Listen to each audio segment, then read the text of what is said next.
হ্যাঁ ভাই, শুনতে পাচ্ছেন? আসসালামু আলাইকুম। জাহিদ ভাই কেমন আছেন? শাকিল ভাই কথা শোনা যাচ্ছে? জি ভাই, শোনা যাচ্ছে। শুরু করবেন এখনই? হ্যাঁ, শুরু করেই দিই। ঠিক আছে ভাই, শুরু করে দিন। টাইম হ্যাঁ, টাইম যেহেতু হয়ে গেছে। জি ভাই, ঠিক আছে।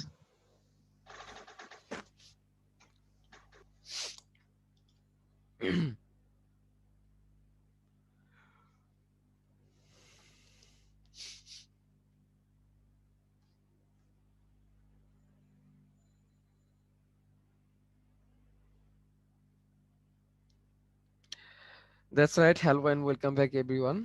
ঘড়িতে এখন সময় সকাল 8:02। শুরু হয়ে গেল উদ্ভাসী অনলাইন বায়োলজি ক্লাস। আমি শুভ্র ভাই রয়েছি তোমাদের সাথে, থাকবো আগামী 2 ঘন্টা। এবং আজকে আমার সাথে কিউএনএ তে তোমাদের প্রশ্নের উত্তর দেওয়ার জন্য রয়েছেন ডাক্তার জাহিদ ভাইয়া। আমি শুভ্র ভাইয়া তোমাদের সাথে চলে আসি মাঝে মাঝে তোমাদের কিছু ক্লাস নেওয়ার জন্য। আবার হঠাৎ করে অনেকদিন আসি না, আবার হঠাৎ করে চলে আসি। সো আজকে আবার চলে আসছি। হ্যাঁ হ্যাঁ, অনেকদিন পর আসছি। তোমরা অনেকেই বলতেছো ভাই অনেকদিন পর। বলতেছো যে ভাইয়া এতগুলো, দুটো চ্যাপ্টার, এতগুলো না, দুটো চ্যাপ্টার কিভাবে শেষ করবেন? সিলেবাস তাড়াতাড়ি শেষ করলে তো সমস্যা। আসলে চ্যাপ্টার দুইটা, মানব জীবনের ধারাবাহিকতা, জিনতত্ত্ব, বিবর্তন, দুটো চ্যাপ্টার। ইটস রাইট, চ্যাপ্টার অনেক বড়, কিন্তু তোমরা যদি আজকে স্লাইডটা পাও দেখবা যে আজকে স্লাইডের সংখ্যা কিন্তু আজকে অনেক কম, নিয়ার অ্যাবাউট 54 কি 55, যেখানে কিনা আমরা 60+ এর স্লাইড, 70+ এর মতো স্লাইড আমরা ক্লাস করেছি। সো দ্যাট আমি এটাই বলতে চাচ্ছি যে চ্যাপ্টার অনেকগুলা, বাট আসলে চ্যাপ্টারের মধ্যে পড়া কতটুকু এটা আমাদের দেখতে হবে। ঠিক আছে, পড়ার পরিমাণ কিন্তু বেশি না। ঠিক আছে, সো পড়ার পরিমাণ কিন্তু খুব বেশি না, পড়ার পরিমাণ অল্প।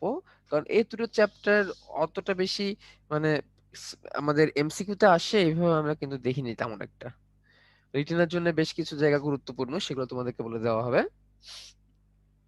আর যতটুকু তোমাদের জন্য গুরুত্বপূর্ণ ঠিক ততটুকু এখানে দেওয়া হয়েছে, যার কারণে আসলে চ্যাপ্টার এখানে দুটো থাকার পরেও আমরা দেখা যাবে যে আমাদের আসলে আহ এই চ্যাপ্টার গুলা অনেক ইজি ভাবেই আমরা ঠিক টাইম মতো শেষ করতে পারবো। ওকে, আর তোমাদের তো রিভিশনও দেওয়া লাগবে। তো রিভিশনের জন্য তো আমাদের হাতে সময় রাখা লাগবে, তাই না? সো যাদের রিভিশনের জন্য হাতে সময় থাকে ইনশাল্লাহ সেগুলোর জন্য আমাদের চ্যাপ্টার গুলো কি করতে হবে, তাড়াতাড়ি শেষ করতে হবে। তো প্রথমে আছে মানব জীবনের ধারাবাহিকতা। এবং মজার বিষয় কি জানো, আমাদের এই চ্যাপ্টার গুলাকে আজকে এভাবেই সাজানো হয়েছে, বা এখন এভাবেই সাজানো হয় যাতে করে তোমাদের একদম মেডিকেল অ্যাডমিশন টেস্টের জন্য কি হয়ে যায়, মেডিকেল এবং ডেন্টাল অ্যাডমিশন টেস্টের জন্য তোমাদের প্রিপারেশনটা হয়ে যায়। এভাবেই আসলে যে এগুলাকে সাজানো হচ্ছে। তো প্রজনন তন্ত্র বললে আমরা প্রথমে পুরুষ প্রজনন তন্ত্রে চলে যাই, এবং পুরুষ প্রজনন তন্ত্রের যে গঠনমূলক অংশগুলো, সেই গঠনমূলক অংশটা আমাদের সবার আগে পড়তে হয়। তো এখান থেকে সব থেকে গুরুত্বপূর্ণ যে জিনিসটি সেটা হচ্ছে পুরুষ প্রজনন তন্ত্রের মুখ্য যে অঙ্গটা, মুখ্য অঙ্গ যেটা না থাকলে আসলে পুরুষ প্রজনন তন্ত্র থাকার কোনো প্রয়োজনই নাই।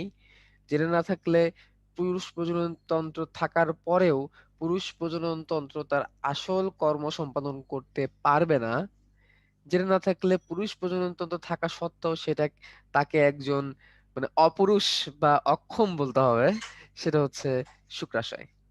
ঠিক আছে, তো ভাইয়া না থাকলে কেন এই কথাটা বললেন? কারণ অনেকেরই আছে বয়স হওয়ার পরে, অর্থাৎ জন্ম হওয়ার পর যখন আস্তে আস্তে বড় হয়, তখন আসলে পুরুষ প্রজনন তন্ত্রের এই শুক্রাশয়ের গঠনটা বা ডেভেলপমেন্টটা ঠিক মতো হয়ে পারে না।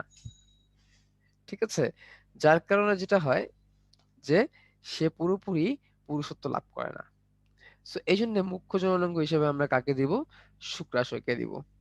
এখন ধরো সে পুরুষত্ব লাভ করলো, তার শুক্রাশয় আছে, এভরিথিং ইজ মানে এভরিথিং ইজ ওকে, বাট দেখা গেল যে তার বহিঃজননাঙ্গ নাই। ঠিক আছে, তার বহিঃজননাঙ্গ নাই। সো দ্যাট এখানে তো আসলে আর মানে কিছু বলার নাই, তাহলে তো তার এই যে টেস্টিকল থেকেও তো কোনো লাভ নাই, তাই না? এই আর কি। তো যাই হোক, তো আমাদের এই মুখ্য যৌনাঙ্গটা আমাদের অলওয়েজ মাথায় রাখতে হবে, কারণ এটার ইম্পর্টেন্স অনেক বেশি। তারপরে আছে আনুষঙ্গিক জননাঙ্গ, যেটা হচ্ছে মুখ্য যৌনাঙ্গ থাকার পরেও যেগুলো না থাকলে আসলে এই মুখ্য যৌনাঙ্গ থেকে কোনো লাভ নাই। যেমন হচ্ছে অ্যাপিডিডাইমিস, তারপর শুক্রনালী, সেমিনাল ভেসিকল বা সেমিনাল থলিকা, সেমিনাল থলিকা, সিমেনের থলিকা, সিমেন, হ্যাঁ। তারপর হচ্ছে ক্ষেপণ নালী, মূত্রনালী, এই কয়টা আমাদের শুক্রাশয়ের সাথে মোটামুটি থাকবে। এবার বাইরে থেকে কি থাকবে? স্ক্রোটাম থাকবে বাইরে থেকে, ঠিক আছে। বাইরে থেকে থাকবে হচ্ছে পেনিস। ওকে, এগুলো তো একদম কমন কথাবার্তা। জনন গ্রন্থির মধ্যে দুটো জনন গ্রন্থি আছে, প্রোস্টেট গ্রন্থি এবং কাউপারের গ্রন্থি। কাউপারের গ্রন্থি বা বাল্বো ইউরেথ্রাল গ্রন্থি একই জিনিস। তাহলে এখানে আমাদের আনুষঙ্গিক জননাঙ্গ থেকে কি আসতে পারে পরীক্ষায় প্রশ্ন? আনুষঙ্গিক জননাঙ্গ থেকে পরীক্ষা আসতে পারে নিচের কোন অংশটি পুরুষ প্রজনন তন্ত্রের অংশ নয়, বা নিচের কোন অংশটি পুরুষ প্রজনন তন্ত্রের অংশ। তাহলে যদি প্রশ্নটা এইভাবে আসে, নিচের কোন অংশটি পুরুষ প্রজনন তন্ত্রের অংশ, তাহলে যেটা করবে, তিনটা অপশন দিয়ে দিবে স্ত্রী প্রজনন তন্ত্র থেকে, আর একটা অংশ থাকবে এই আনুষঙ্গিক পুরুষ প্রজনন তন্ত্র থেকে। তখন আমাদের আনসার করতে হবে। ওকে, তো আমাদের এখানে শুক্রাশয় অনেক বেশি গুরুত্বপূর্ণ, কারণ শুক্রাশয়ের মধ্যে কি হয়, শুক্রাশয় হচ্ছে আমাদের যে শুক্রাণুটা, সেই শুক্রাণুটা তৈরি করে। তো এই শুক্রাশয়টা যেহেতু শুক্রাশয় তৈরি করে, এই জন্য তার প্রধান অন্যতম গুরুত্বপূর্ণ কাজ হবে টেস্টোস্টেরন তৈরি করা। কি তৈরি করা? টেস্টোস্টেরন, সরি, টেস্টোস্টেরন যে হরমোন কি করে, শুক্রাণু তৈরি করে টেস্টোস্টেরন। তো শুক্রাণুর ওজন থেকে 10 থেকে 12 গ্রাম, এটা আমাদের জানা রাখতে হবে। এবং এই শুক্রাণুটা স্ক্রোটাম নামের একটি থলির ভিতর আবদ্ধ থাকে, যেটাকে আমরা অন্ডথলি বলি। আর নরমালি এটা মনে রাখতে হবে যে এই স্ক্রোটামের ভিতরে যেখানে শুক্রাণু থাকে, সেখানে তাপমাত্রা বাইরের তাপমাত্রা থেকে 2 ডিগ্রি কম হয়। সেই তাপমাত্রা বাইরের তাপমাত্রা থেকে 2 ডিগ্রি কি হয়, কম হয়। এই কথাটার মধ্যে কি রাখতে হবে, মাথায় রাখতে হবে, বডির যে টেম্পারেচারটা, বডি টেম্পারেচার থেকে স্ক্রোটামের ভিতরে টেম্পারেচারটা নরমালি 2 ডিগ্রি কম। ওকে, তো এই স্ক্রোটামের ভিতরে দেখো কি আছে, সরি, টেস্টিসের ভিতরে দেখো কি আছে, এই সেমিনিফেরাস নালিকা আছে। ঠিক আছে, এই যে যে সেমিনিফেরাস টিউবিউলস, মানে একটা টিউব অনেকবার পেঁচাইছে, পেঁচায় এরকম সেমিনিফেরাস টিউবিউলে পরিণত হয়েছে। তাহলে এই যে পেঁচানো পেঁচানোর ভিতরে যেগুলা, এগুলোকে বলে সেমিনিফেরাস টিউবিউলস, সিমেন্ট তৈরি করবে এরকম টিউবিউলস। ওকে, তো এই সেমিনিফেরাস টিউবিউলস দেখো, অনেকগুলো সেমিনিফেরাস টিউবিউলস একসাথে এই সামনে এসে কি হতে যাচ্ছে, মিলিত হতে যাচ্ছে। ওকে ফাইন, এই দেখো একসাথে মিলিত হওয়ার চেষ্টা করতেছে সেমিনিফেরাস টিউবিউলস গুলা। টিবিউলস গুলো একসাথে মিলিত হওয়ার ট্রাই করে উপরের দিকে অ্যাপেডিডাইমিস, উপরের দিকে এসে সে কি করলো, অ্যাপিডিডাইমিসে পরিণত হলো। ঠিক আছে, কি করলো, অ্যাপিডিডাইমিসে পরিণত হলো উপরে যে জায়গাটায়। But in the mean time অনেকগুলো সেমিনিফেরাস নালিকা, অনেকগুলো সেমিনিফেরাস নালিকা অ্যাপিডিডাইমিসে পরিণত হওয়ার আগে যে জিনিসটা তৈরি করলো, সেটার নাম হচ্ছে রেটিটেস্টিস। কি তৈরি করলো, রেটিটেস্টিস। তাহলে অনেকগুলো সেমিনিফেরাস নালিকা একসাথে মিলিত হয়ে তৈরি করবে রেটিটেস্টিস। আর রেটিটেস্টিস গুলা উপরের দিকে যে একটা ফোল্ডের মতো, একটা ভাঁজের মতো একটা জায়গা তৈরি করবে। ঠিক আছে, একটা ভাঁজের মতো একটা জায়গা তৈরি করবে। এই ভাঁজের মতো যে জায়গাটা তৈরি করলো, এটার নাম হচ্ছে এপিডিডাইমিস। এপিডিডাইমিসটা অনেক ইম্পর্ট্যান্ট। ওকে, এন্ড দেন রেটিটেস্টিস থেকে প্রায় আরেকটু মোটামুটি ভালো 4-5 বা 4 থেকে 6 মিলিমিটার সামনে গেলে কি হবে, একটা সংগ্রাহক নালিকা পাওয়া যাবে। ঠিক আছে, সংগ্রাহক নালিকা পাওয়া যাবে, এবং এটা আস্তে আস্তে কি হবে, এটা আস্তে আস্তে ভাঁজ ডিফারেন্স যেটাকে আমরা বলছিলাম, সেখানে চলে যাবে, এবং তারপরে সেটা ফার্দার উপর দিকে যাওয়া শুরু করবে। তাহলে এখানে প্রথম দুটো লাইন খুব গুরুত্বপূর্ণ, কোন জায়গা থেকে কি হচ্ছে, কার পরে কাকে পাওয়া যাচ্ছে। ওকে, তো আমরা দেখতে পারতেছি কোনটা কিভাবে গেছে। এই যে ভাঁজ ডিফারেন্স, ভাঁজ ডিফারেন্স সামনের দিকে কি করছে, আরো সামনে গেছে, তারপর সেটাকে সেখান থেকে আমরা একটু সামনে গেলাম, তারপর আমরা গ্ল্যান্ড পেলাম, এই যে প্রোস্টেট গ্ল্যান্ড। ঠিক আছে, পরে ভাঁজ ডিফারেন্স পাবো, এই যে দেখো বাল্বো ইউরেট্রাল গ্ল্যান্ড, এই যে এটা হচ্ছে বটরদানার মতো বাল্বো ইউরেট্রাল গ্ল্যান্ড।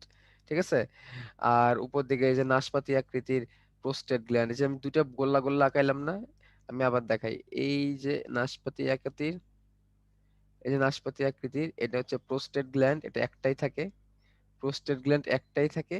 আর দুই সাইডে মটর দানার মতো, মটরশুঁটির মতো দুটো গ্ল্যান্ড আছে, এটাকে বাল্বো ইউরেথ্রাল গ্ল্যান্ড বলে। এটা থাকে দুইটা, দুই দিকে দুইটা বাল্বো ইউরেথ্রাল গ্ল্যান্ড। তো এখান থেকে আমরা কোন গ্ল্যান্ড করা থাকে এবং কোন গ্ল্যান্ডের নাম্বার কি, কোন গ্ল্যান্ড দেখতে কেমন, এই জিনিসটা একটু আমরা শিখে নিব। তারপরে এটা আস্তে আস্তে সামনে যে হবে ইউরেথ্রা, ইউরেথ্রা, তারপরে কি হবে, এটা সামনে একদম এক্সটার্নাল জেনিটালিয়া যেটা, বা পেনিসে যে কি হবে, উন্মুক্ত হবে। ঠিক আছে, তাহলে এখানে জননগ্রন্থি প্রাথমিকভাবে পুরুষের সামনের দিকে, পুরুষের জননগ্রন্থি মানে টেস্টিস, টেস্টিসের সামনের দিকে যে জননগ্রন্থিগুলো পাওয়া যায়, দুটো জননগ্রন্থি পাওয়া যায়, প্রোস্টেট গ্রন্থি একটা, বালবিউরেট্রাল গ্রন্থি এক জোড়া বা দুইটা, এবং কোনটার আকৃতি কেমন এটা আমাদের শিখে নিতে হবে। ওকে, চলে যাই আমরা স্ত্রী প্রজনন তন্ত্রে। স্ত্রী প্রজনন তন্ত্রের সেম একই কথা, তোমাকে এখানে মুখ্য জননাঙ্গটা শিখতে হবে। মুখ্য জননাঙ্গ কোনটা? মুখ্য জননাঙ্গ হচ্ছে ডিম্বাশয়। ডিম্বাশয়, যেখানে ডিম্বাণু তৈরি হবে, দুটো ডিম্বাশয় থাকে জরায়ুর দুই পাশে। পাশাপাশি আনুষঙ্গিক জননাঙ্গ খুবই গুরুত্বপূর্ণ, এখানে ডিম্বনালী বা ফেলোপিয়ান টিউব দরকার হবে। ফেলোপিয়ান টিউব বা ডিম্বনালী না থাকলে কখনো নিষেক সম্পন্ন হবে না। জরায়ু লাগবে, জরায়ু যদি না থাকে তাহলে কি হবে, বাচ্চা ধারণ করা সম্ভব হবে না। গর্ভধারণ বা ইমপ্ল্যান্টেশন যেটাকে আমরা বলি, সেটা কখনোই পসিবল হবে না যদি না জরায়ু থাকে। আর একটা কথা মনে রাখবা, ডিউরিং প্রেগনেন্সি, প্রেগনেন্সির সময় জরায়ুর আয়তনটা 20 গুণ পর্যন্ত বড় হয়ে যায়। নর্মালের থেকে কত গুণ বড় হয়ে যায়? 20 গুণ বড় হয়ে যায় বাচ্চাকে ধারণ করার জন্য।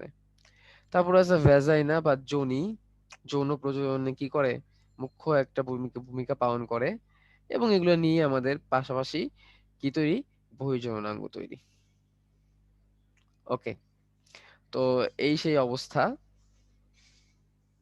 এখানে আমরা দেখতে পারতেছি এই যে ওভারি, ওভারি যেটাকে আমরা ডিম্বাশয় বলি, এখান থেকে কি তৈরি হবে, ডিম্বাণু তৈরি হবে। ওভারি, এখান থেকে কি তৈরি হবে, ডিম্বাণু তৈরি হবে।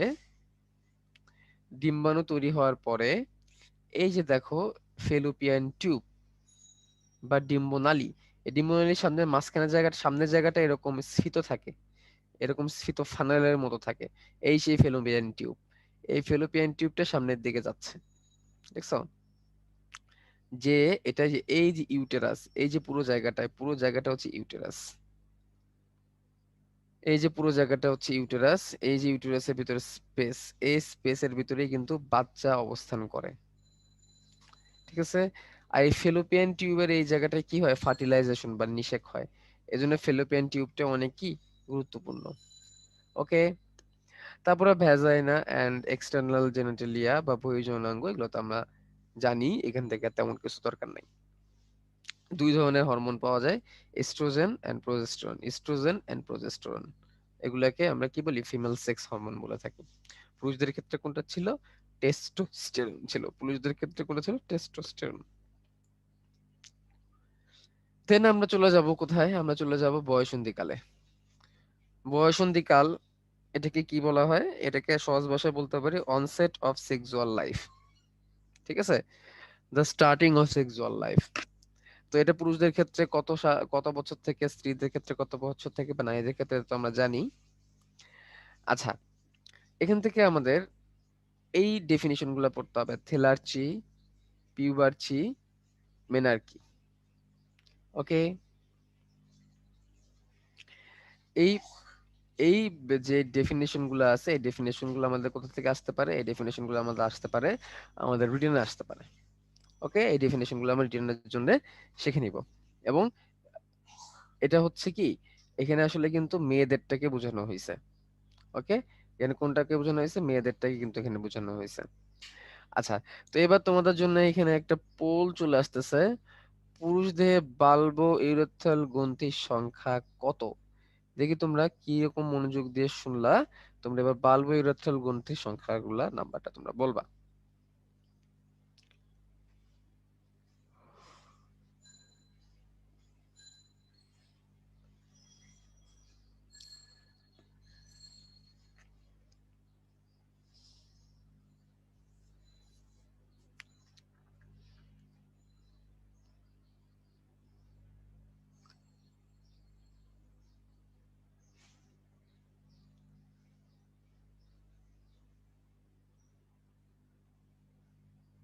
ওকে, তোমাদের 90% স্টুডেন্ট রাইট অ্যান্সার দিয়েছো। আনসারটা হবে দুইটি। আনসারটা হবে দুইটি। এটা অনেক সময় জোড়া দিয়ে আসতে পারে যে বাল্ব ইরোথেল গ্রন্থির সংখ্যা কত জোড়া। যদি সেটা জোড়া দিয়ে আসে তাহলে কিন্তু আনসারটা আমরা এভাবে দেখে সাবধানতার সাথে দিব। এবার চলে যাবো আমরা মেনস্ট্রুয়াল সাইকেল, রজচক্রতে। ঠিক আছে, তো রজচক্রটাকে তারা দুটো হেডলাইনে ভাগ করছে, একটা হচ্ছে জরায়ু চক্র, ঠিক আছে, আর একটা হচ্ছে ডিম্বাশয় চক্র, এভাবে দুটো চক্রে ভাগ করছে। ওকে, তো আমরা এখানে জরায়ু চক্রটাকে দেখতেছি।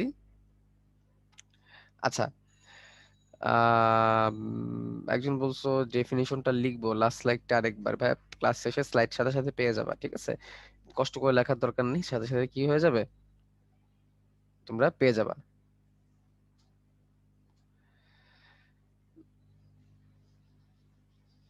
আচ্ছা, একদিন বলতেছো যে সবাই মেবি মনোযোগ দিয়ে ক্লাস করবে, কারণ এই চ্যাপ্টার এই টপিক আমরা অনেকেই পড়ি নাই। আচ্ছা ঠিক আছে, মনোযোগ দিয়ে করো, কোনো সমস্যা নাই, মনোযোগ দিয়ে করা উচিত। বোথ ফর তোমাদের exam, both for life, you have to learn it. Okay, তো এই মেনস্ট্রুয়াল সাইকেল, ঠিক আছে, এটাকে যেহেতু যদিও আমি জরায়ু চক্র এখানে বলছি, জরায়ু চক্র এই কারণে বলছি কারণ পুরো ঘটনাটা এখানে কোথায় হবে, জরায়ুতে হবে, বাট এটাকে আমরা রজচক্র বলে থাকি। ঠিক আছে, ওকে ফাইন। তো এটাকে আমরা কয়টা ফেজে ভাগ করি, এটাকে আমরা তিনটা ফেজে বা তিনটা স্টেপে ভাগ করি। এই জিনিসটা আসলে কি, জিনিসটা হচ্ছে গড়ে 28 দিনে, গড়ে 28 দিন পর পর একটা সাইক্লিক সাইক্লিক কিছু ফিনোমিনা আমাদের বডিতে হওয়া, ঠিক আছে, ফিমেল বডিতে হওয়া। ওকে, ফিমেল বডিতে হওয়া। আম, তো তার মধ্যে আমি একটু বলি যে তোমাদের মধ্যে একজনের মানে মন্তব্যটা হচ্ছে এরকম যে ভাইয়া আপনার টপিক ধরে ধরে এরকম করে যদি মেন মেন জিনিসগুলো পড়ায় যাইতেছেন, তাইলে মানে আম, এত উপরে উপরে খালি টপিক ধরে ধরে পড়াইলে আমরা শিখবো কি, ক্লিয়ার হবে কেমনে? তো আমি এটার আনসারটা খুব রুডলি এভাবে দিব যে তুমি 2 বছর কি করছো। হ্যাঁ, এখানে এই সময় এসে রুডলি দেওয়া লাগে, এবং দেখো তোমার এই কথা শুনে তোমারই সবাই পচাচ্ছে। তা আমি অ্যান্সারটা রুডলি দিব, তুমি 2টা বছর কি করছো ভাই? হ্যাঁ, তোমাকে কি 2 বছর কি বসে বসে কি কি করতে বলছে আপনাকে? দেখো সবাই কিন্তু এখানে আমার পক্ষে কথা বলতেছে, আমি যখন চ্যাটটা ওপেন করে দিই সবাই এখন আমার পক্ষে কথা বলতেছে, আমি এমন না যে আমি একাই তোমাকে এটা বলতেছি। আর লিস্ট এই চ্যাপ্টারটা তো মনে হয় মানে কিছু না পারলেও পারা উচিত। হ্যাঁ, কত কিছু আছে না, ইউটিউব টিউটিউব কত কিছুই আছে, বড় ভাই বড় আপু আছে, হ্যাঁ, এমনিতে তো তোমরা মনে হয় জানো। And আমার কথা হচ্ছে এই চ্যাপ্টার ধরে ধরে যদি এখন আমি তোমাদের পড়াই, বলতে পারবা ভাই রে ভাই একটা আইসে কি রুট, তারপরেও প্যারা নাই, কারণ হচ্ছে তোমাদের স্লাইড গুলো এইভাবেই বানানো হয় যাতে করে এই টপিক গুলো ধরে ধরে বুঝাই বুঝাও যদি পড়ানো যায় তাহলে 2 ঘন্টার মধ্যে শেষ হবে। ঠিক আছে, ধরে ধরে বুঝাই বুঝাই পড়াইলে 2 ঘন্টার মধ্যে শেষ হবে।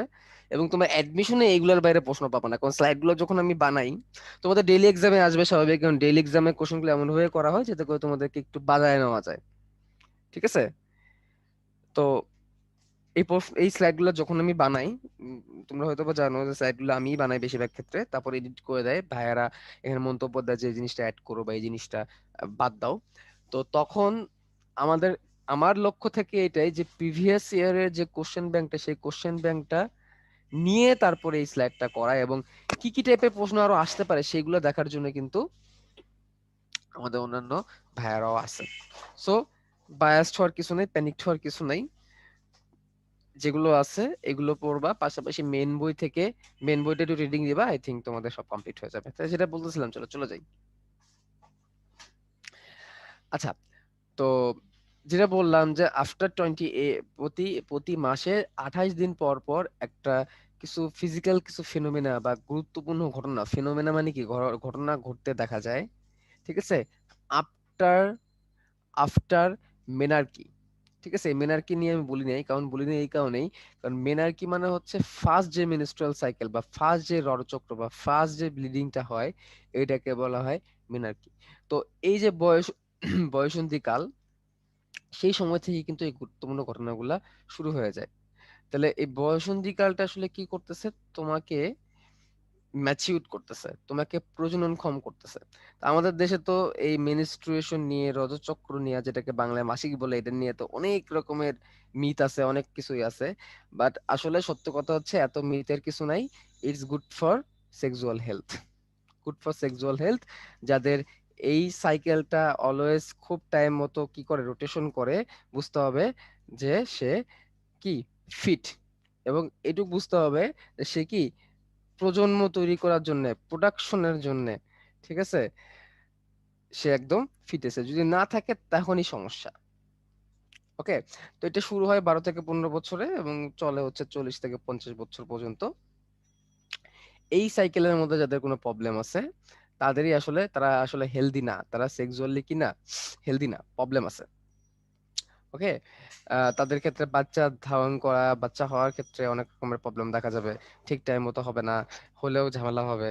ঠিক আছে, যাদের এই সাইকেলটা ঠিক থাকে না। তবে সাইকেলের ক্ষেত্রে একটা কথা বলা লাগবে, এখানে গড়ে 28 ডেজ বলছে, but according to medical science, কারো যদি এরকম হয় যে জন্মের পর থেকে তার 40 দিন পর পর এই সাইকেলের রিপিটেশন হয়, 40 ডেজ পর পর কারো এই সাইকেলের রিপিটেশন হচ্ছে, তাহলে ইটস কমন ফর হার।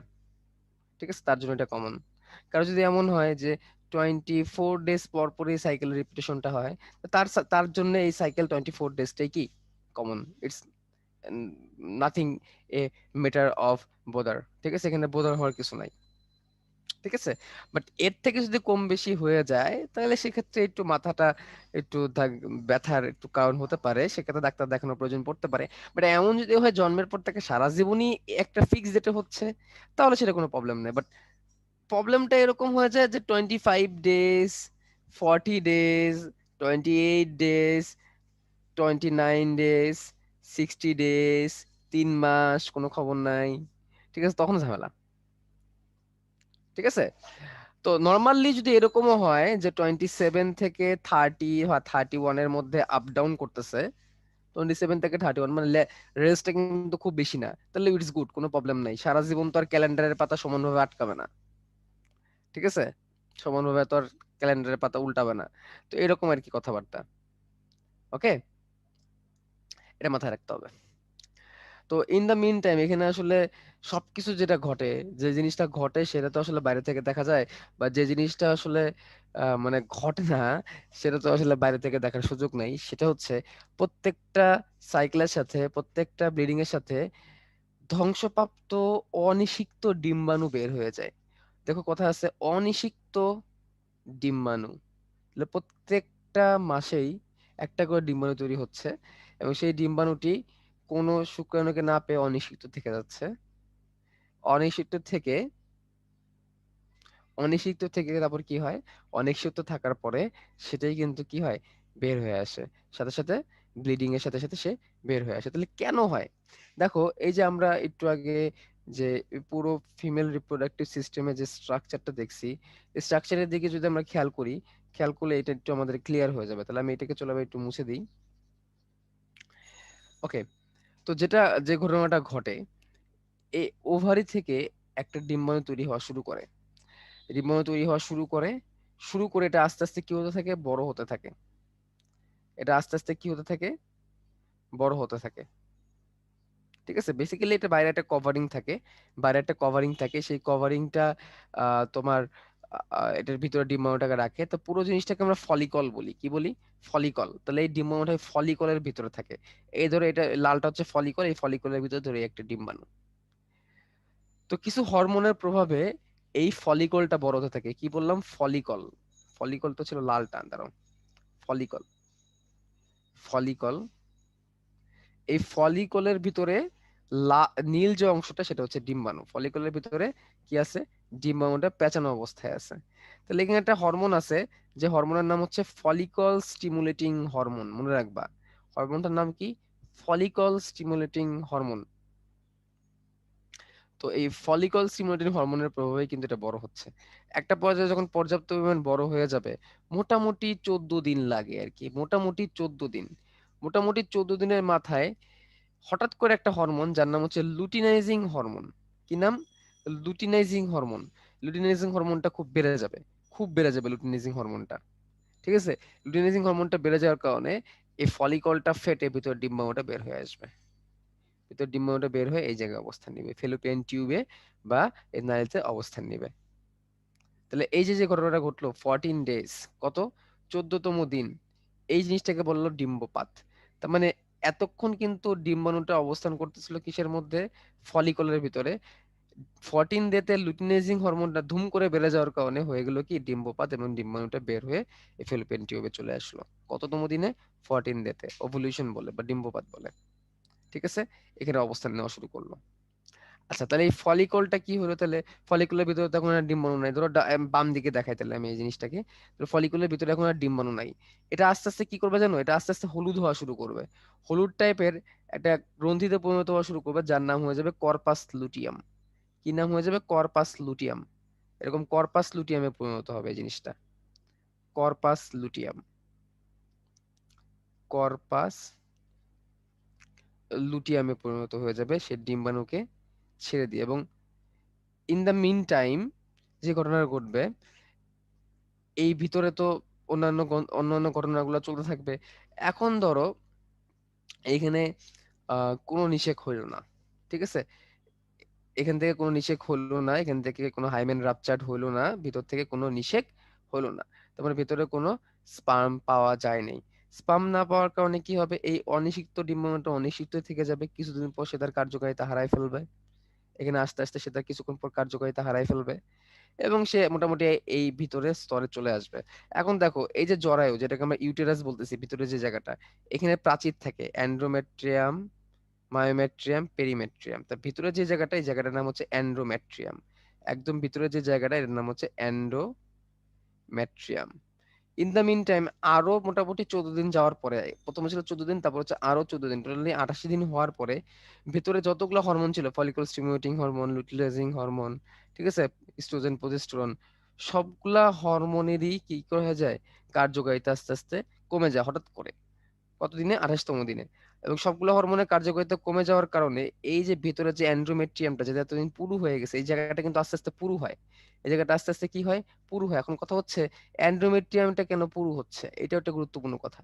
অ্যান্ড্রোমেট্রিয়ামটা কেন পুরু হচ্ছে, অ্যান্ড্রোমেট্রিয়ামটা পুরু হওয়ার পিছনে কারণ কি, ধরো এই ডিম্বাণুটা কোনো একটা শুক্রাণুকে পেয়ে গেছে, তার মানে কি ফার্টিলাইজেশন হয়ে গেছে, শুক্রাণু আহ ডিম্বাণুর সাথে মিলিত হয়ে গেছে। এখন ধরো এই শুক্রাণু ডিম্বাণুটা মিলে যখন মাঝখানে চলে আসবে, ইউটেরাসে চলে আসবে, এটা কিন্তু কোষ বিভাজন চলতেছে, তাই না? কোষ বিভাজন চলতে চলতে এটা তো আস্তে আস্তে বড় হচ্ছে, ভ্রূণে পরিণত হওয়ার চেষ্টা করতেছে। তাহলে এখান থেকে একটা কি হয়ে যাওয়ার রিস্ক আছে, এখান থেকে মিসক্যারেজ বা বের হয়ে যাওয়ার একটা রিস্ক আছে। এটা যে বের যাতে হয়ে যেতে না পারে, এই জন্য এটা কি করে, এই অ্যান্ড্রোমেট্রিয়াম বা জরায়ুর ভিতরে গাঁতটা কি হয়ে যায়, লেগে যায়। জরায়ুর ভিতরে গাঁতটা কি হয়ে যায়, সেট হয়ে যায়। তো জরায়ুর ভিতরে গাঁতটা সেট করার জন্যই কিন্তু বেসিক্যালি কি হয়, এই যে এই অ্যান্ড্রোমেট্রিয়ামটা পুরুত্ব বাড়তে থাকে। এন্ডোমেট্রিয়ামের পুরুত্ব বা জরায়ুর ভিতরের স্তরের পুরুত্ব যদি বেড়ে যায়, তাহলে সহজে সে কি করতে পারবে, জরায়ুর ভিতরে সেট হতে পারবে। এই জন্য ভিতরে পুরুত্বটা বাড়তে থাকে। কিন্তু যেটা হইলো, যে কোনো নিষেক তো হইলোই না, ঠিক আছে, নিষেক তো হইলোই না, পুরুত্ব বেড়ে গেছে, কি হবে জানো, 28 দিন পর এখানে তো নতুন করে আবার ডিম্বাণু তৈরি করা লাগবে, তাই না? কারণ ডিম্বাণুতে তো আর কাজ লাগলো না। নতুন করে ডিম্বাণুকে জায়গা দেওয়ার জন্য 28 দিন পর এখানে সবগুলো হরমোনের পরিমাণ কমে যাবে। সবগুলো হরমোনের পরিমাণ কমে যেয়ে এই পুরো এন্ডোমেট্রিয়ামটা ফেটে ভেঙে বের হয়ে চলে আসবে। মোটামুটি 30 থেকে 40 বা কোনো 30 থেকে 70 মিলিলিটার ব্লাডের কথা বলছে, ব্লিডিং হয়ে চলে আসবে। এবং মোটামুটি মোটামুটি 4 থেকে 5 দিন ব্লিডিং চলবে। এই টাইমটাকে ব্লিডিং দশা বলে। ঠিক আছে, এই হচ্ছে কথা। তাহলে এই যে যেটা বললাম ব্লিডিং দশা, এখান থেকে আমরা শুরু করি প্রথম 1 থেকে 5ম দিন। এই সময় follicle stimulating hormone, luteinising hormone ক্ষরণ বন্ধ হয়ে যায়। ঠিক আছে, অনেকে প্রশ্ন করতেছে ওভারে দুইটা বাট ওভাম একটা কেন, ডিম্বাণু একটা কেন? ডিম্বাণু দুইটা তৈরি হলো কার্যকর হবে আসলে সাধারণত একটা, যখন দুই দিকে দুটো ডিম্বাণু কার্যকর হয়ে যায় তখন টুইন হয়। ঠিক আছে, normally most of the case একটাই হয়। ওকে, তাহলে প্রথম 5 দিন এটাকে আমরা কি বলতেছি, ফলিকল স্টিমুলেটিং হরমোন আর লুটিনাইজিং হরমোন, যে দুটো হরমোনের কথা আমি একটু মধ্যে বলছিলাম। ফলিকলটা তৈরি করতেছিল, ডিম্বাণুটাকে বৃদ্ধি করতেছিল, লুটিনাইজিং হরমোন ডিম্বপাত করেছিল, সব একদম কি হয়ে যায়, নর্মাল হয়ে যায়। অ্যান্ড্রোমেট্রিয়াম একদম পুরো কি হয়ে যায়, বের হয়ে যায়। ঠিক আছে, অ্যান্ড্রোমেট্রিয়ামের যে বাইরের যে অংশটা সব কি হয়ে যায়, বের হয়ে চলে আসে। তারপরে বৃদ্ধি পর্ব, বর্ধনশীল পর্ব, এরপরে মোটামুটি 14তম দিন পর্যন্ত ওই যে বড় হয়। ওই সময় কি হয়, ওই সময় এই যে তোমার ফলিকল স্টিমুলেটিং হরমোন আর ইস্ট্রোজেন হরমোন ক্ষয়িত হতে থাকে। 14 দিনের মাথায় ডিম্বপাত হয়। এই সময় এন্ডোমেট্রিয়ামের পুরুত্ব থাকে 3 থেকে 4 মিলিমিটার। তারপরে কি হয়, ডিম্বপাতের পরে হয় কি ক্ষরণশীল পর্যায়। এই ধাপে আরো বেশি পুরুত্ব হয়, 5 থেকে 6 মিলিমিটার বড় হয়ে যায়। ঠিক আছে, 28তম দিন পর্যন্ত চলতে থাকে। তারপরে 28তম দিনে হঠাৎ করে luteinizing hormone, estrogen, progesterone progesterone সবই, ফলিকল স্টিমুলেটিং হরমোন সবই হঠাৎ করে ঠাস করে পড়ে যায়, অনেক বেশি পড়ে যায়। তখনই এন্ডোমেট্রিয়ামটার কি হয়ে যায়, এন্ডোমেট্রিয়ামটা ধ্বংস হয়ে বের চলে আসে। ওকে, তাহলে এখানে এই কথাগুলো দেখছে যে প্রথমে দেখো এই ফলিকল ছোট ছিল, ফলিকলটা আস্তে আস্তে বড় হচ্ছে, আস্তে আস্তে বড় হচ্ছে। 14 ডেজে ওভুলেশন বা ডিম্বপাত হইলো, এরপর সেটা কর্পাস লুটিয়ামে পরিণত হইলো। ইন দ্য মিডটাইম দেখো এন্ডোমেট্রিয়াম কিভাবে পুরু হচ্ছে, কিভাবে বড় হচ্ছে। এবং দেখো 28তম দিনে যে এন্ডোমেট্রিয়াম আবার কি হয়ে যাবে, ভেঙে যাবে। এই যে নিচেরটা হচ্ছে এন্ডোমেট্রিয়ামের পুরুত্ব দেখাইছে। ওকে, তাহলে এই হচ্ছে পুরো কথা, এটা আমাদের শিখে নিতে হবে। তো এটা যদি আমরা বুঝতে যাই, এখন আমরা কিছু ইজি কথায় চলে যাব। প্রথমে থাকবে হচ্ছে স্পারমাটোজেনেসিস, ওজেনেসিস। স্পারমাটোজেনেসিস, ওজেনেসিস। স্পার্ম তৈরি করার প্রক্রিয়া হচ্ছে স্পারমাটোজেনেসিস। ওভাম বা এগ তৈরি করার যে প্রসেস, এটাকে বলা ইওজেনেসিস। একজন জিজ্ঞেস করছো স্থায়িত্বের যে সময়গুলো দেওয়া হয়েছে সেটা কি স্ট্যান্ডার্ড না সবার জন্য একই, সেটা হচ্ছে স্ট্যান্ডার্ড টাইম। স্ট্যান্ডার্ড টাইম সবার জন্য কখনোই এক হবে না, আমি বলছিলাম, তুমি হয়তো বা প্রথম থেকে মিসিং, তুমি হয়তো বা প্রথম থেকে মিস করছো। আচ্ছা দেখো কি হয়, জনন মাতৃকোষ, ঠিক আছে, জনন মাতৃকোষ। জনন মাতৃকোষটা কোথায় থাকে, জার্মিনাল এপিথেলিয়াল সেল বলে এটাকে, epithelial cell, germinal epithelial cell. জনন মাতৃকোষ যেটা হচ্ছে 2n, যেটা হচ্ছে কি 2n। ওকে, এই 2nটার মধ্যে প্রথম দিকে আবার মাইটোসিস হয়, মাইটোসিস হয়ে কি তৈরি হয়, দুটা কোষ তৈরি হয়। সেটার মধ্যে কি হয়, আবার মাইটোসিস হয়, মাইটোসিস হয়ে 4টা কোষ হয়ে যায়, এবং তখন এটাকে বলে স্পারমাটোগোনিয়া। তখন এটাকে কি বলা হয়, স্পারমাটোগোনিয়া। দুইবার মাইটোসিস হওয়ার পর তৈরি হলো কি, স্পারমাটোগোনিয়া। এই স্পারমাটোগোনিয়াটা কি হবে, প্রাইমারি স্পারমাটোসাইটে পরিণত হবে প্রত্যেকটা স্পারমাটোগোনিয়া। এবং প্রাইমারি স্পারমাটোসাইটের মধ্যে প্রথম মিওসিস হবে, প্রথম মিওসিস হবে, তখন সেটা হয়ে যাবে সেকেন্ডারি স্পারমাটোসাইট। কি হবে, সেকেন্ডারি স্পারমাটোসাইট। এখনো কিন্তু আরেকটা মিওসিস বাকি। আরেকটা মিওসিস হলে, প্রথম মিওসিসে দুটা কোষ হয়, দ্বিতীয় মিওসিসে আরো দুইটা, টোটাল কয়টা কোষ হয়ে যাবে, দ্বিতীয় মিওসিসে 4টা কোষ হয়ে যাবে। এবং এটাকে আমরা বলবো স্পারমাটিড। এবং স্পারমাটিডটাই কালের বিবর্তনে স্পার্মে পরিণত হবে খুব তাড়াতাড়ি। এই হচ্ছে স্পার্মের কথাবার্তা।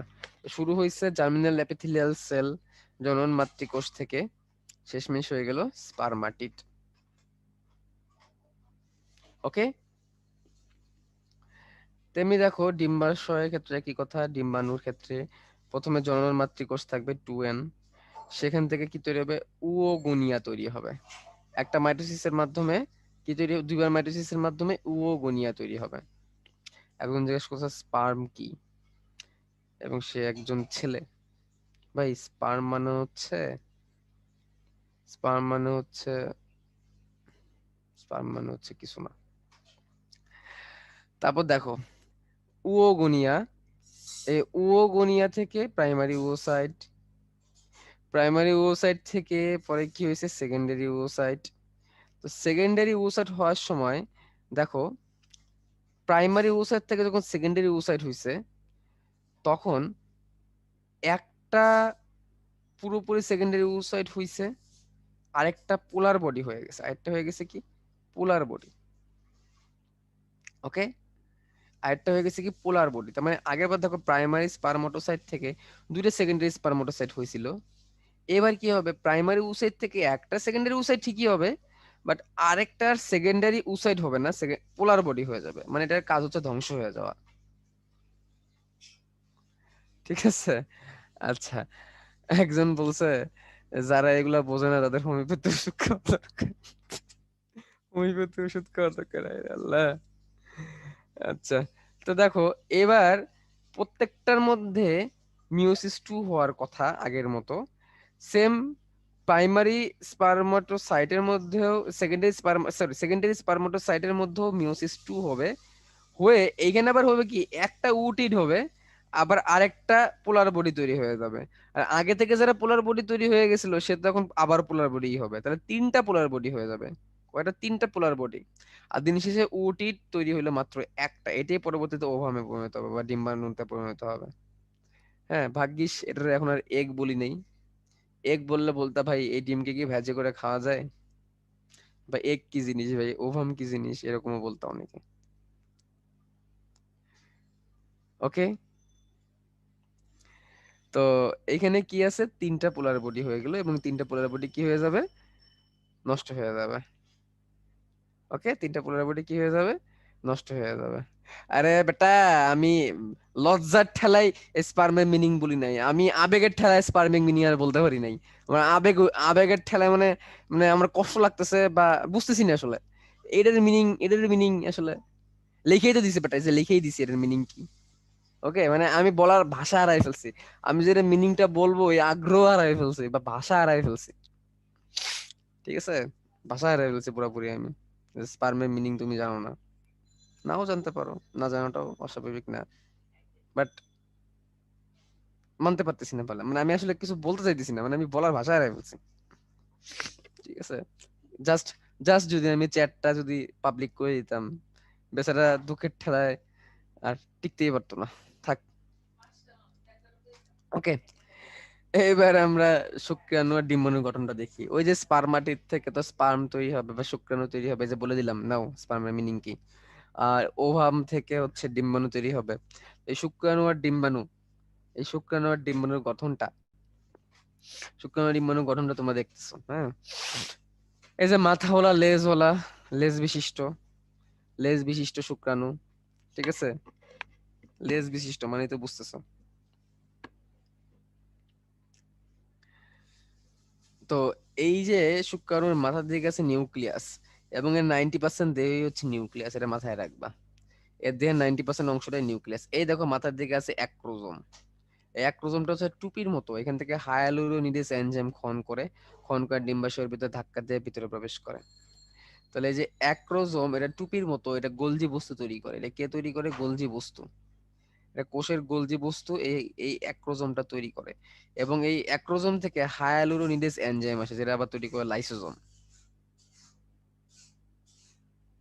ওকে, তো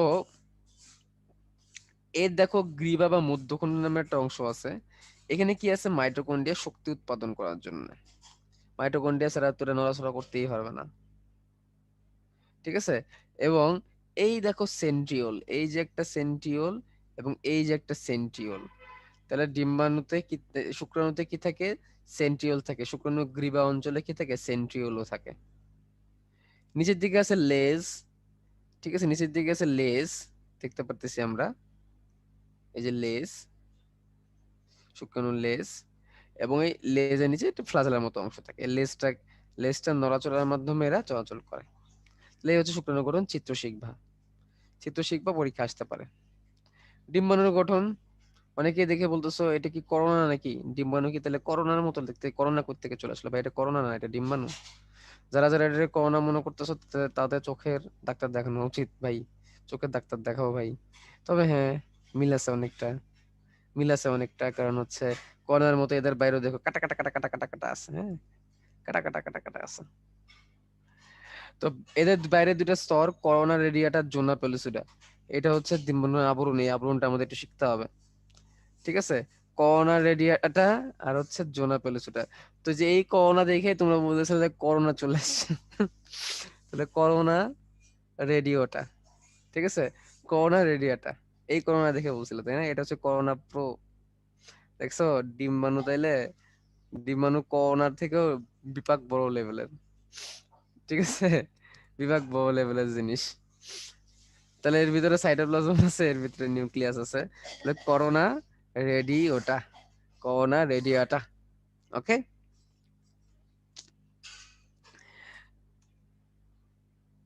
এরপরে আছে হচ্ছে নিষেক। এই শুক্রাণু ডিম্বাণুর পাশাপাশি রাখছিলাম। শুক্রাণু হাঁটতে হাঁটতে, চলতে চলতে, দৌড়াইতে দৌড়াইতে ডিম্বাণুর কাছে যাবে। অ্যাক্রোসোম দিয়ে হায়ালুরোনিডেস এনজাইম ক্ষরণ করে ডিম্বাণুর ভিতরে চলে যাবে। যাওয়ার পরে যেটা কি হবে সেটা হবে নিষেক। এই দেখো নিষেক হয়ে গেল। নিষেক থেকে আসলে তেমন কিছু বলার নেই, চিত্রটা দেখে নিও, আর কিছু না। কিভাবে যাবে ভাই, কিভাবে যাবে? লেজ নাড়াইতে নাড়াইতে ডান্স করতে করতে যাবে। একজন বলছে, ভাই এবার বুঝলাম ম্যাডামকে নিয়ে চ্যাপ্টার পড়ায় নাই কলেজে। আচ্ছা,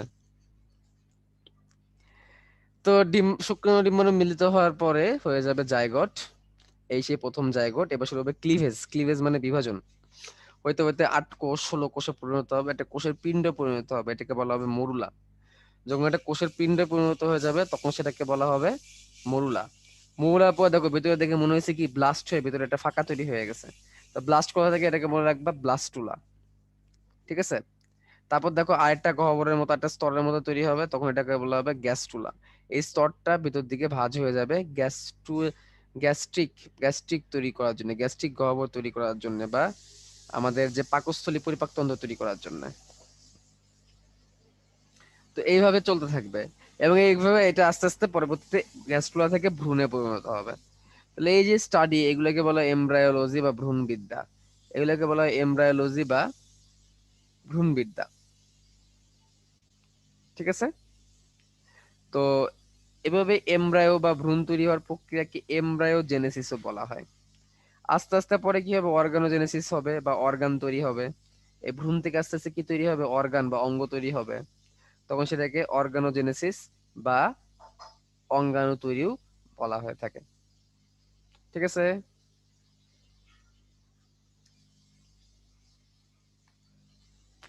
ইমপ্ল্যান্টেশন, মোটামুটি ফার্টিলাইজেশন হওয়ার, নিষেক হওয়ার 6 থেকে 9 দিনের মাথায় এই যে জায়গোটটা ছিল, সেই জায়গোটটা ব্লাস্টোসিস্ট, এই যে ব্লাস্টুলা বলছিলাম, ব্লাস্টোসিস্ট অবস্থা ধারণ করে।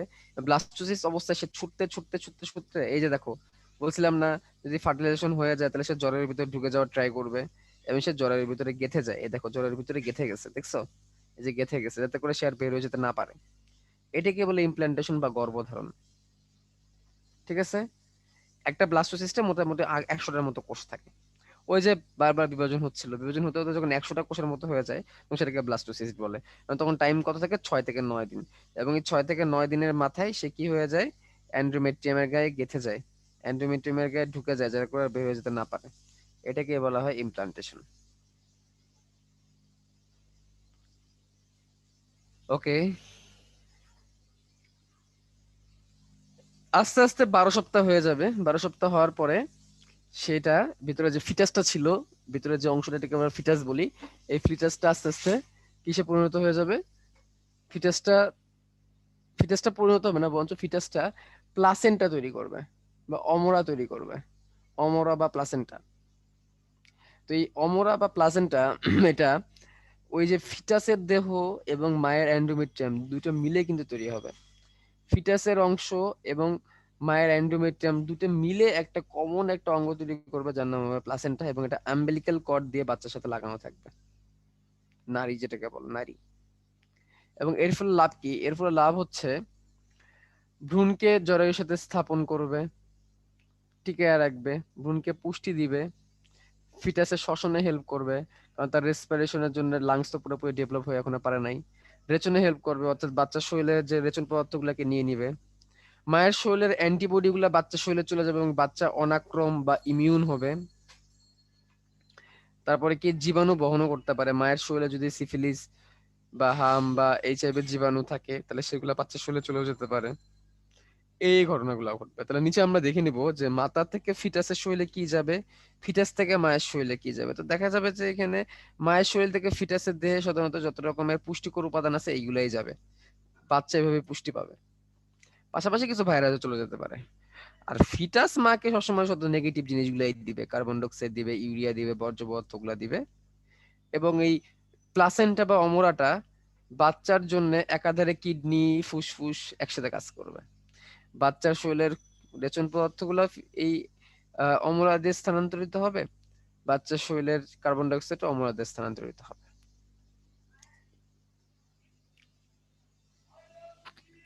আচ্ছা, তো এখানে তোমরা দেখতে পারতেছো যে অ্যালকোহল আর নিকোটিনও কিন্তু এখানে আছে।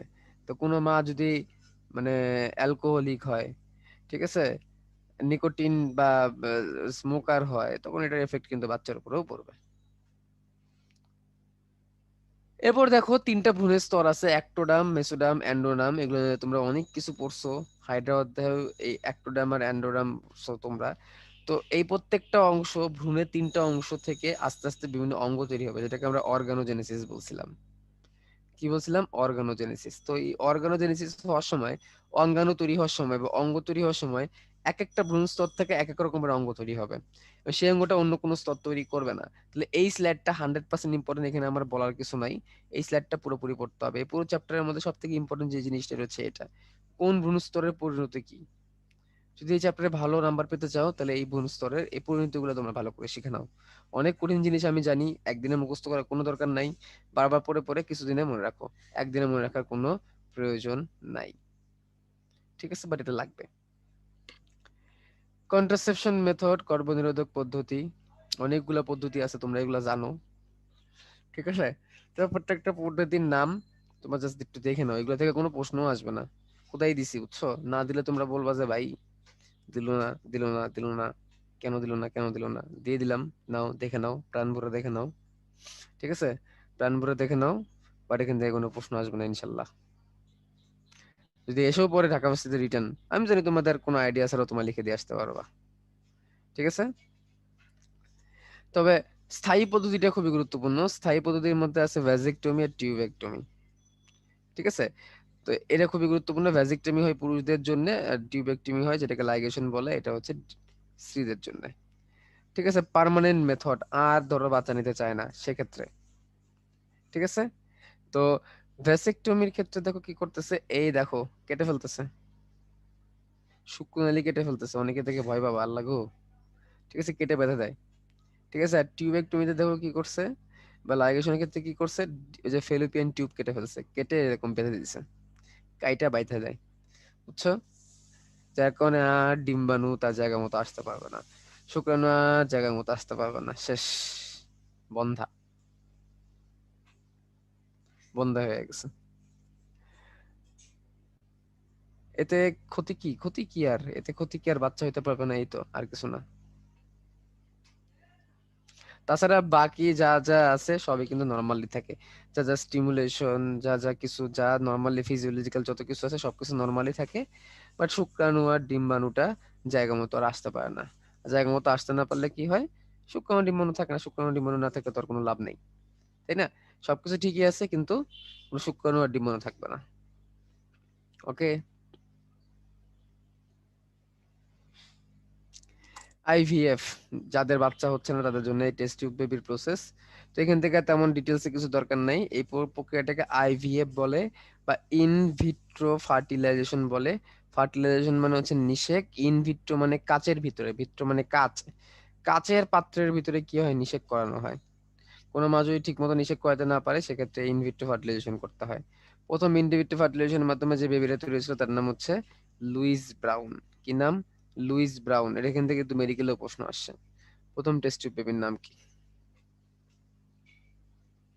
ওকে, নর্মাল টাইমিং, নর্মাল টাইমিং এর মধ্যে এটা হয়।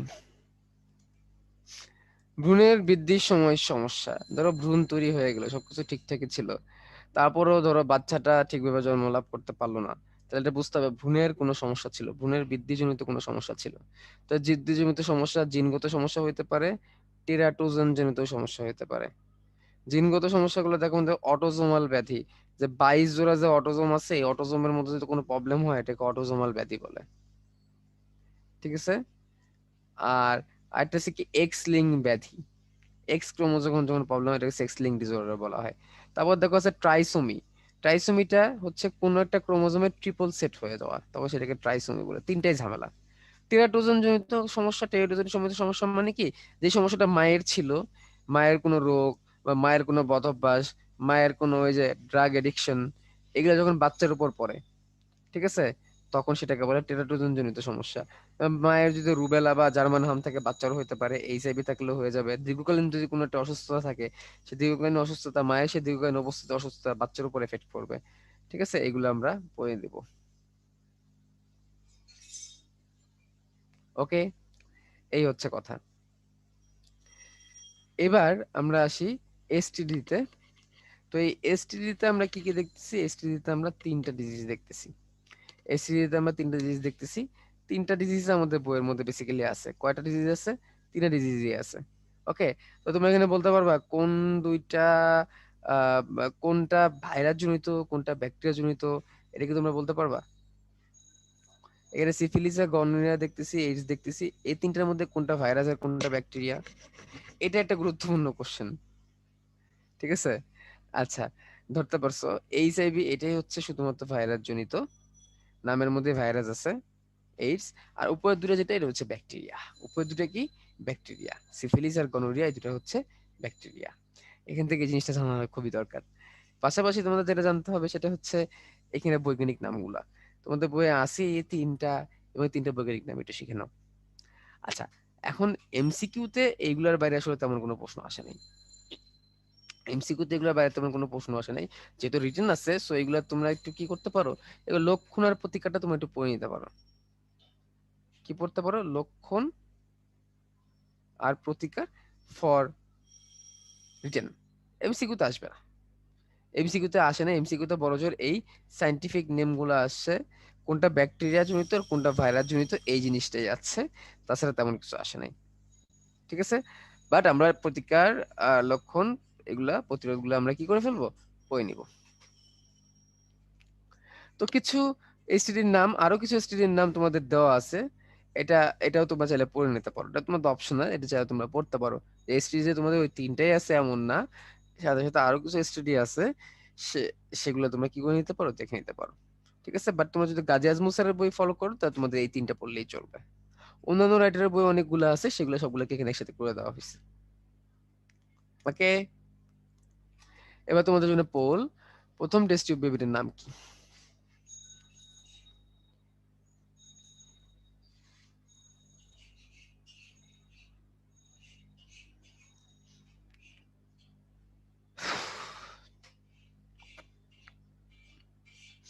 জাহিদ ভাই কেমন আছেন? এই কুলাওয়ান যে পরিমাণ ফাউল হইছে, মানে টপিকের বাইরে আন্দাজে কোশ্চেন করে কিউএনএ বক্সে অলরেডি তারা 100 বেশি কোশ্চেন করে ফেলছে। আর বলেন না ভাই, সকাল বাইরে থেকে বাইরে মাথা পুরো মাথা মাথা প্রচন্ড ব্যথা, আর এদের এই ফাউল প্রশ্ন দেখে মেজাজ আরো বেশি খারাপ হয়ে গেছে। আচ্ছা, আমি দেখতে পাচ্ছি যে তোমাদের 94% স্টুডেন্ট তোমরা লাইন অ্যান্সার দিছো, এটা হচ্ছে লুইস ব্রাউন। আচ্ছা, এটা হচ্ছে লুইস ব্রাউন। তোমাদের যে প্রশ্নগুলা, এই প্রশ্নগুলা যদি আমি দেখতেছি তোমাদের অবস্থা, এই দেখে আমার আর মানে মানে আমার কি বলবো, মেজাজের একদম হালুয়া হয়ে গেছে তোমাদের এই প্রশ্নগুলা দেখা। ঠিক আছে, অনেক সময় তোমাদের এই প্রশ্নগুলা দেখে পড়ানোর মুড চলে যায়, বুঝছো? তো এই যে এমন এমন প্রশ্ন, এবং দেখতেছি আমি এটা ফাঁকনামি মার্কা প্রশ্ন। তো এখন আসলে এই যে এই ফাঁকনামি মার্কা প্রশ্নগুলা কি করা উচিত, এগুলারে স্ক্রিনশট নিয়ে রোল নাম্বার সহ রাইখা ভর্তির যে ডেটা শিট আছে, ডেটাবেস থেকে এগুলা গার্ডিয়ানের নাম্বার গুলা বের করা উচিত। ঠিক আছে, গার্ডিয়ানের গুলা নাম্বার বের করে সেফ এইটুকু বলা উচিত যে আঙ্কেল আন্টি আপনার আপনার ছেলে মেয়েগুলারে হয় রিক্সা কিনে দেন, রিক্সা যদি কিনে দিতে না পারেন তাহলে একটা বউ এনে দেন, হ্যাঁ, আর কিছু দরকার নেই। ঠিক আছে, আর কিছু দরকার নেই, এনাফ, যথেষ্ট। কারণ তারা এই দুটো কোনোটাই করবে না, তারা অন্য কিছু করবে, যেটা করবে এটাই হচ্ছে বেস্ট, বুঝছো? এই যে দেখেন ভাই, কয়টা কয়েকটা মানে লাস্ট ফর্ম ছাড়া আছে, এরা বলতেছে ভাই 2 নাম্বারটা করলে খুব ভালো হবে, মানে কি আর বলবো। আচ্ছা, তোমাদের বলে লাভ নাই। হ্যাঁ আসো, হ্যাঁ তোমার বউ লাগবে, তোমার বুঝাইতেছি, দাঁড়াও, তোমার রোল নাম্বারটা লিখছি, বুঝছো? তোমার বুঝাইতেছি, তোমার বউ বউ লাগে, তোমার বুঝাইতেছি, দাঁড়াও। আচ্ছা, তো এবার আমাদের কিছু রিটেন কোশ্চেন এখানে দেওয়া আছে। তো রিটেন কোশ্চেন গুলা এগুলো আমরা দেখবো। তো রিটেন কোশ্চেন গুলা এখানে আসলে এগুলো কিন্তু আমি বারবারই বলি, এগুলো কিন্তু নমুনা প্রশ্ন, হ্যাঁ। তো নমুনা প্রশ্ন দেখে ভাইবো না যে এগুলোই পরীক্ষা ধুমধারাক্কা চলে আসবে। ওকে, তো আম, এই যে রাফি নামের একজন জনদরদি বলছে ভাই আমার নাম, আমার রোল নাম্বারটাও লিখে রাখেন, হ্যাঁ। লাস্টে হচ্ছে 5426, বুঝছো? রাফি নামের রাফির বন্ধুরা যারা আছো, তারা একটু এই দায়িত্বটা পালন করো, হ্যাঁ। তোমাদের দায়িত্ব দিলাম, রাফির বন্ধুরা যারা আছে তার রোল নাম্বার হচ্ছে 5426। সে বলছে যে ভাই আমার রোল নাম্বারটা লিখে রাখেন, আমার বাসায় বলেন যে আমি বিয়ে করতে চাই, ঠিক আছে, একটু এই দায়িত্বটা একটু পালন করে দিও। রাফি তোমার নাম সহ বলে রাখলাম, ঠিক আছে। নেক্সট দিন থেকে তুমি মানে কমেন্ট করার আগেও চিন্তা করবা যে আমার মান সম্মানটা এখানে হালুয়া হয়েছিল। এবং তোমার যেখানে সবাই কি বলতেছে এটা যদি তুমি দেখো ভাই, তুমি আর কোনোদিন চ্যাটই করতে আসবে না। ঠিক আছে। আচ্ছা, রেস্ট ইন পিস। ওকে। তো এখানে পুরুষ প্রজননতন্ত্রের গঠনতন্ত্রের উপাদানগুলো চাইছে, ঘটনাক্রম ব্যাখ্যা করতে বলছে মেনস্ট্রুয়াল সাইকেলে। তো ঘটনা তন্ত্রগুলো আমরা একটু দেখবো কি কি ঘটনাক্রম হয়েছিল, যে তিনটা ঘটনা আর কি, তিনটা ঘটনা এখানে লিখে দেওয়া, টাইমিং সহ আর এন্ডোমেট্রিয়ামের পুরুত্ব সহ লিখবা, তাহলে ভালো হবে। স্পার্মোজেনেসিস এর ওজেনেসিস কি, স্পার্ম তৈরি আর ওভাম তৈরি। শুক্রাণু গঠন পর্ব নিষেক কিভাবে হয়, এটা হচ্ছে যে চিত্রাকায় দিবা তাহলেই হয়ে যাবে। ইমপ্লান্টেশন কি, 6 থেকে 9 দিনের মাথায় জরায়ুগাত্রে যে ব্লাস্টোসিস্ট আছে সেই ব্লাস্টোসিস্টে গেঁথে যাওয়া বা স্থাপন হয়ে যাওয়া। অমরার কাজ লেখো, অনেক কাজ দেওয়া ছিল, যের মধ্যে 4-5টা তোমার লিখে দিবা। ভূনীয় স্তরের পরিণতি, 3টা ভূনীয় স্তরের পরিণতি, এই যে লম্বা যে চার্ট, যেটা 100% ইম্পর্টেন্ট বলছিলাম, সেটা এখানে দিচ্ছে। কর্মনিরোধক পদ্ধতিগুলো যে বলছিলাম রিটেনে আসতে পারে, স্থায়ী পদ্ধতি বেশি গুরুত্বপূর্ণ। পুরুষ প্রজননতন্ত্রের সমস্যা এবং এসটিডির নাম এবং তাদের বিভিন্ন জীবনীগুলোর নাম। ওকে, যাব আমরা জিনতত্ত্ব বিবর্তনে। তাহলে এই যে তোমরা যে প্রথম দিকে যে ফাপড় গুলা নিতেছিলা, ভাই এত কম পড়াইলে কেমনে হবে, ধরে ধরে পড়াইলে কেমনে হবে, এখন এই ফাপড় গুলা কই গেল? এই ফাপড় গুলা এখন কই গেল? কোন জিনিসটা তোমাদের পড়ানো হয় নাই গুরুত্বপূর্ণ, বাট পড়ানো হয় না, এখন তোমরা একটু বলতে। এত যে পাকনামি করো ভাইদের সাথে, ঠিক আছে, এই যে পাকনামি পাকনামি করতে করতে যে দিন দিন পইচা যাইতেছো, ঠিক আছে, পইচা যে গন্ধ শুরু হয়ে গেছে, এটা তো বোঝো না। কোনো জিনিস পাইকা গেলে বেশি দিন আর থাকে না, সেগুলো পইচা যায়, পইচা পরে গন্ধ শুরু হয়ে যায়, ঠিক আছে। ব্রেক, মেলা লম্বা একটা ব্রেক দিলাম। এখন আবার বলো না যে ভাই এত লম্বা ব্রেক কেন দিলেন, তোমাদের তো সবকিছুতেই সমস্যা।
জাতি এরকম প্রশ্ন দেখছে যে একজন বলছে যে হাইমেন মেমব্রেন রিপ্রোডাক্টিভ অর্গানের পার্ট না ভাইয়া, তাহলে এটার কাজ কি?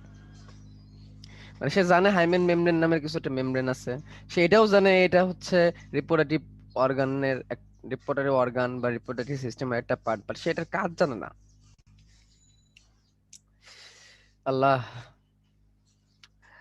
আর আরেকটা ইপিক একটা চ্যাটে কমেন্ট ছিল, ভালো লাগছে খুব। সেটা হচ্ছে ওই অন্যান্য দিন ভাইয়েরা পড়াইলে, একটু বেশি পড়াইলে পোলাপানের মাথা খারাপ হয়ে যায়, পোলাপান বলে কখন শেষ হবে কখন শেষ হবে। আর আজকে ভাই একটু কম পড়াইলো, পোলাপানের সবার মাথা গরম হয়ে যেতেছে, কেন ভাইয়া পড়াইলো না? তাহলে প্রবলেমটা কোন জায়গায়? যা প্রবলেমটা কিন্তু আসলে পড়ার মধ্যে না, প্রবলেমটা হচ্ছে কোন জায়গায়? তোমরাই বলো প্রবলেমটা কোন জায়গায়। তোমরা নিজেরাই নিজেদের কমেন্টটা নিজেদেরকে একটু মানে কি করো, সার্টিফাই করো যে প্রবলেমটা আসলে কোথায়।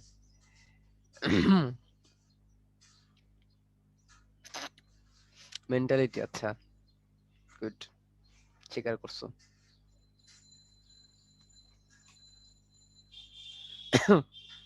আরেকজন আসছেন, উনি সেই শুরু থেকে কারা জানি খুঁজতেছে যে অমুক কই তমুক কই। আরে ভাই, ভাই কেউ যদি থাকতো তাহলে তো তোমরা তখন দেখতাই যে সে আছে। ঠিক আছে, তোমরা যে এটা করো, এটা করলে আমি বুঝি না, মানে মানে আমার মনে হয় কেন জানি যে তোমাদের মাথার মধ্যে মানে ঘিলুর ঘিলুর আধিক্য আছে, বাট সেই ঘিলুর মানে কার্যকারিতা কম, এরকম মনে হয় আর কি মাঝে মাঝে। ঠিক আছে, কেন জানি আজকে আমি খুব হাইপার হয়ে আছি, আমি নিজেও জানি না, আমি কোনোদিন এরকম হাইপার হই না। আর এই টেস্ট করানোর সময় পোলাপানদের টেস্টোস্টেরন আবার কিছু মেয়ে মানুষের ইস্ট্রোজেন বেড়ে যায়, এটা একটা সমস্যা। এটাই হচ্ছে সমস্যা, হ্যাঁ এটাই হচ্ছে সমস্যা। টেস্টোস্টেরন স্ট্রোজেন বেড়ে যায়, ঠিক আছে, এবং তারা তাদের শারীরিক পরিবর্তন খেয়াল করে, এতে করে আর বুঝে না যে কি করা উচিত। কি বলবো ভাই, মানে আমরাও শব্দ চয়নের ক্ষেত্রে আমাদের বুঝে শুনে শব্দ চয়ন করা লাগে। ঠিক আছে, এই আর কি। যেমন ভাই এটা দেখতেছি যে যখনই বায়োলজি ক্লাস নিতে আসে, ওরা মনে করে কি আমরা হচ্ছে ফ্রি মেডিকেল ক্যাম্প বসাইছি। ঠিক আছে, এই যে কারো এটা হয় না কারো ওইটা হয় না, এই যে আজকে অনেকে প্রশ্ন করতেছে, আরে ভাই তোর যদি সমস্যা, ঠিক আছে, এইগুলা এইখানে বলে লাভ কি? পড়াইতে আসছি রে ভাই, প্রেসক্রিপশন দিতে আসি নাই। প্রেসক্রিপশন দেওয়া পসিবল না, এভাবে করে প্রেসক্রিপশন দেওয়াও ঠিক না, এটা টেলিমেডিসিন না। টেলিমেডিসিনের কিছু ক্রাইটেরিয়া আছে। দিলাম একটা প্রেসক্রিপশন, প্রেসক্রিপশন দিয়া কিনলা আরেক ওষুধ, খায় পরে মোল্লা, আল্লাহ না করুক, তখন তো যা ঝামেলার মধ্যে পড়বো তো আমরাই। এটা প্রেসক্রিপশন নেওয়ার জায়গা না। ঠিক আছে, তো আম, এইখানে তোমরা যে মানে যে প্রেসক্রিপশন চাও, একটা নিয়ম আছে বুঝছো। মেডিকেল পার্সন দেখলেই যে তার কাছে যায় আমরা মানে প্রেসক্রিপশন চাওয়া শুরু করব, এটা আসলে ঠিক না। এটা একটা নর্মাল একটা মেন্টালিটি, আমাদের একটা ফিটনেস থাকা দরকার। আমাদের আমাদের ডাক্তারদের জন্যই বলতেছি যে হুটহাট একজন প্রেসক্রিপশন চাইলো, তার প্রেসক্রিপশন দেওয়ার মেন্টালিটিতে থাকবো, এরকম আসলে সবসময় হয় না। ঠিক আছে, ডাক্তার হলে যে তার কাছে প্রেসক্রিপশন চাই বসবে এরকম হয় না। আমাদের এটাও বুঝতে হবে সে আসলে কিসের ডাক্তার। এটা ঠিক যে একজন ডাক্তার সে সবকিছু মোটামুটি জানা থাকে, বা তারপরেও তো একটা স্পেশালাইজেশন থাকার একটা, যে কে কোনটা স্পেশালিস্ট। ওকে, এটা তো মাথায় রাখতে হবে। আর তারপরে তোমাদের এই সমস্যা ওই সমস্যা, কারো এটা হয় না কারো ওইটা হয় না, কারো স্বপ্নদোষ হয়, কারো বীর্য তৈরি হয় না, কারো দাঁড়ায় না রে ভাই। ভাই ডাক্তার দেখা, ভাই ডাক্তার দেখা। ঠিক আছে, আর ডাক্তার দেখাইস না ভাই, তোরা যে করতেছোস, তোরা ডাইরেক্ট যা, তোদের তোদের আসলে কলকাতা বলে যাওয়া উচিত। ঠিক আছে, কলকাতা বলে যাওয়া উচিত, এর থেকে ভালো জায়গা নেই, এক ফেলে যথেষ্ট একদম 12টা বাজানোর জন্য। আর কি কমু আর। আচ্ছা, এবার চলো জিন তত্ত্বের বিবর্তনে যাই। হাসিও পাইতেছে কান্নাও পাইতেছে। ওকে, জিন তত্ত্ব বিবর্তন। তো জিন তত্ত্ব বিবর্তনের মধ্যে এখানে আমরা কিছু সংজ্ঞা দেখবো, ওই সংজ্ঞাগুলো সেফ আমরা একটু জাস্ট চোখ বোলাবো আর কিছু না। ঠিক আছে, এগুলো জাস্ট সংজ্ঞামূলক ভাবে আমাদের শিখতে হবে। যেমন ফ্যাক্টর বা জিন, জিনকে আমরা যেটাকে জিন বলি, জেনেটিক্স এর ভাষায় সেটাকে কি বলা হয়? ফ্যাক্টর। ঠিক আছে, এরপর হচ্ছে লোকাস, যেই জায়গাটা তুমি জিনটারে পাবা, ক্রোমোজোম বা ডিএনএ যেই জায়গায় জিনটারে পাবা ওই জায়গাটারে বলা হবে লোকাস। তারপর অ্যালিল বা অ্যালিলমর্ফ, যে একই সেম টু সেম ক্রোমোজোমের মধ্যে যে জিনগুলা পাচ্ছে এগুলাকে একে অপরের অ্যালিল বলে। সেম সেম ক্রোমোজোম গুলা, সেম সেম জিনগুলাকে হোমোজাইগাস, দুইটা যদি সেম ক্রোমোজোম হয়, যেমন ধরো ধরো দুইটা ক্রোমোজোমই ধরো সেম আকৃতি সেম রকম হইলো, তখন সেটাকে আমরা বলবো হোমোজাইগাস। ভিন্ন হইলে তখন এটা বলবো হেটেরোজাইগাস। যেমন ধরো এই যে এখানে যে ভিন্ন হয়েছে 2 নাম্বারটার ক্ষেত্রে ওয়াই এর ক্ষেত্রে, তাহলে এটা হচ্ছে হেটেরোজাইগাস। Homozygous heterozygous. তো দুই রকমের জিন আছে, পাশাপাশি দুইটা একই সেট ক্রোমোজোম, একটার মধ্যে জিন আছে লম্বা হওয়ার, একটার মধ্যে জিন আছে খাটো হওয়ার। দুইটা ধরো একই সেট, ধরো এইটা একই সেট জিন, ঠিক আছে? তো এই ক্ষেত্রে যেটা প্রকাশ পাবে এটা হচ্ছে প্রকট বৈশিষ্ট্য, আর যেটা প্রকাশ পাবে না এটা হচ্ছে প্রচ্ছন্ন বৈশিষ্ট্য। বাট প্রকট প্রচ্ছন্ন দুইটাই আছে, প্রকাশ পাইছে মাত্র প্রকটটা, যেটা প্রকাশ পাইছে এটাকে আমরা ফিনোটাইপ বলি, যা বাইরে থেকে দেখা যায় এটা হচ্ছে ফিনোটাইপ। বাট ভিতরে জিন কিন্তু ডিফারেন্ট। জিনের মধ্যে কিন্তু বড় ছোট দুটোই ছিল, তাহলে এটা হচ্ছে জিনোটাইপ। তুমি যদি এক জোড়া বৈশিষ্ট্য নিয়ে কাজ করো তাহলে সেটাকে বলা হবে মনোহাইব্রিড ক্রস। তুমি যদি দুই জোড়া বৈশিষ্ট্য নিয়ে কাজ করো তখন এটাকে বলা হবে ডাইহাইব্রিড ক্রস। মনোহাইব্রিড ক্রসের উপর ভিত্তি করে মেন্ডেলের প্রথম সূত্র, ডাইহাইব্রিড ক্রসের উপর ভিত্তি করে মেন্ডেলের দ্বিতীয় সূত্র। টেস্ট ক্রস আর ব্যাক ক্রস মোটামুটি সেম। এক্ষেত্রে করা হয় কি, একটা অপত্য জীবকে তার মাতৃবংশীয় মানে তার কি করা হয়, একটা অপত্য জীবকে তার পিতা মাতার সাথে ক্রস করানো হয় ক্রোমোজোমার, তখন সেটাকে টেস্ট ক্রস এবং ব্যাক ক্রস বলে। ব্যাক ক্রস মানে প্রিভিয়াস দিকে যাওয়া, এবং এইভাবে করে কি করা হয়, টেস্ট করা হয় সে হোমোজাইগাস ছিল না হেটেরোজাইগাস ছিল। ওকে, সূত্রগুলোর ক্ষেত্রে তোমাদের কি দরকার, পরীক্ষায় আসে জাস্ট সূত্রগুলোর অনুপাত, সূত্রগুলোর ব্যতিক্রম এবং সেগুলোর উদাহরণ, এগুলোই আসে। প্রথম সূত্রকে পৃথকীকরণ সূত্র বলে। এই প্রথম সূত্রের পৃথকীকরণ সূত্র অনুপাত হচ্ছে 3:1, এটা তোমাদের জানতে হবে কি সেটা, 3:1। ওকে, এবং সেই 3:1 হওয়ার পরে সেখানে অসম্পূর্ণ প্রকটতা, সমপ্রকটতা এবং লিথাল জিন, এই 3 রকমের কি আছে, ব্যতিক্রম আছে। ব্যতিক্রমগুলো তোমরা অনুপাত পড়বা এবং ব্যতিক্রমগুলোর উদাহরণ পড়বা, দ্যাটস ইট, আর কিছু না। এটা ভাইবো না যে চেকার বোর্ড তোমাদের রিটেনে আসবে ভাই, কারণ রিটেনে চেকার বোর্ড নাটানোর মতো সময় নেই। তারপরেও যদি কেউ চাও চেকার বোর্ড দেখতে পারো, তোমার যদি খুব ইচ্ছা থাকে জানার, দেখতে পারো। তো লিথাল জিনটা খুবই গুরুত্বপূর্ণ। লিথাল জিন থেকে আসলে এমসিকিউ থাকে মেডিকেলে, বিশেষ করে মেডিকেলে লিথাল জিন থেকে অনেক সুন্দর সুন্দর প্রশ্ন থাকে। তো লিথাল জিনের অনুপাত হচ্ছে 2:1। 3:1 এর বদলে সেটা কি হয়ে গেছে, 2:1 হয়ে গেছে। মানে কি, 25% জীব মারা গেছে, 4টার মধ্যে একটাই মারা গেছে, ঠিক আছে, একটা মারা গেছে, এবং সেটা হোমোজাইগাস অবস্থায় মারা গেছে, প্রকট অবস্থায় মারা গেছে। এবং এর ফলে দেখো কি কি রোগ হয়েছে, লিথাল জিনের প্রভাবে এই রোগগুলা হয়। তো যদি কখনো এরকম হয় যে 50% জীব মারা গেল, মানে অনুপাতটা হয়ে গেল 1:1, তখন সেটাকে বলা হবে সেমি লিথাল জিন, যে জিনটার কারণে। যদি 50% কম মারা যায় তখন সেটাকে বলা হবে সাবভাইটাল জিন। এই সংজ্ঞাগুলো আমাদের পড়তে হবে, লিথাল জিন খুবই গুরুত্বপূর্ণ। এবার চলে আসে দ্বিতীয় সূত্র। দ্বিতীয় সূত্রের ব্যতিক্রম, দ্বিতীয় সূত্রকে বলা হয় স্বাধীনভাবে মিলনের সূত্র। দ্বিতীয় সূত্র অনুপাত 9:3:1। দ্বিতীয় সূত্রেরও 3টা ব্যতিক্রম আছে, পরিপূরক জিন, প্রকট অ্যাপিস্টেসিস, দত্ত প্রচ্ছন্ন অ্যাপিস্টেসিস। অ্যাপিস্টেসিস মানে কি, যখন একটা জিন আরেকটা জিনের প্রভাবকে কি করে দেয়, বানচাল করে দেয়। একটা জিন যখন আরেকটা জিনের প্রকাশকে নষ্ট করে দেয় তখন সেটাকে অ্যাপিস্টেসিস বলা হয়, ঠিক আছে? তো এইখানে এইখানে তোমাদের কি করতে হবে, এখানে অনুপাতগুলো পড়তে হবে এবং এখানে হচ্ছে তোমাদের উদাহরণগুলো পড়তে হবে। ওকে, দ্যাটস ইট। পরীক্ষায় দেখবা এগুলাই আসে। মেডিকেলের পরীক্ষায় আসছিল যে নিচের কোনটি পরিপক জিনের অনুপাত, 9:7, ঠিক আছে? বা এরকম হতে পারে যে জন্মগত মুখ বধিরতা কি ধরনের জিনের প্রভাবে হয়, দত্ত প্রচ্ছন্ন অ্যাপিস্টেসিসের কারণে হয়। তাহলে এইভাবে কি আসে, পরীক্ষা প্রশ্ন আসে। ওকে, এবার আমাদের পলিজেনিক ইনহেরিটেন্সটা দেখতে হবে। পলিজেনিক ইনহেরিটেন্স, পলিজেনিক মানে কি, পলিজিন মানে অনেকগুলো জিন, পলি মানে অনেকগুলো, অনেকগুলো জিন মিলে যদি একটা বৈশিষ্ট্য করে তখন সেটাকে পলিজেনিক ইনহেরিটেন্স বলা হয়।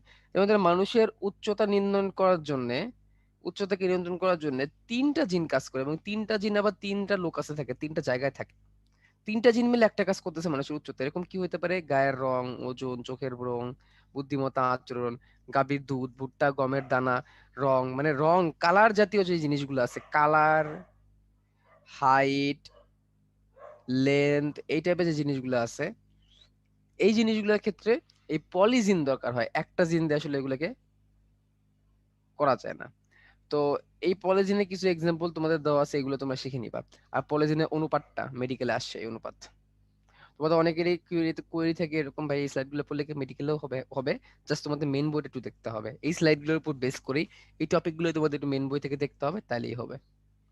তাই আমি তোমাদের তো দেখাই দিচ্ছি যে কোন কোন টপিক গুলো মেডিকেলও চলে আসছে। ঠিক আছে, তো তোমাদের সেইটার উপর বেস করে তোমাদের এই স্লাইড গুলো তোমাদের মেডিকেলের প্রিপারেশনটাকেও কি করে দিবে, আগায় দিবে। এবং আমাদের উদ্ভাসের ইঞ্জিনিয়ারিং প্রোগ্রামে কোচিং করে মেডিকেলে পাইছে চান্স, এরকম স্টোরি অনেক আছে আমাদের। তাহলে এবার তোমাদের জন্য পোল অসম্পূর্ণ প্রকটতা অনুপাত করো, দেখি কেমন মনে আছে।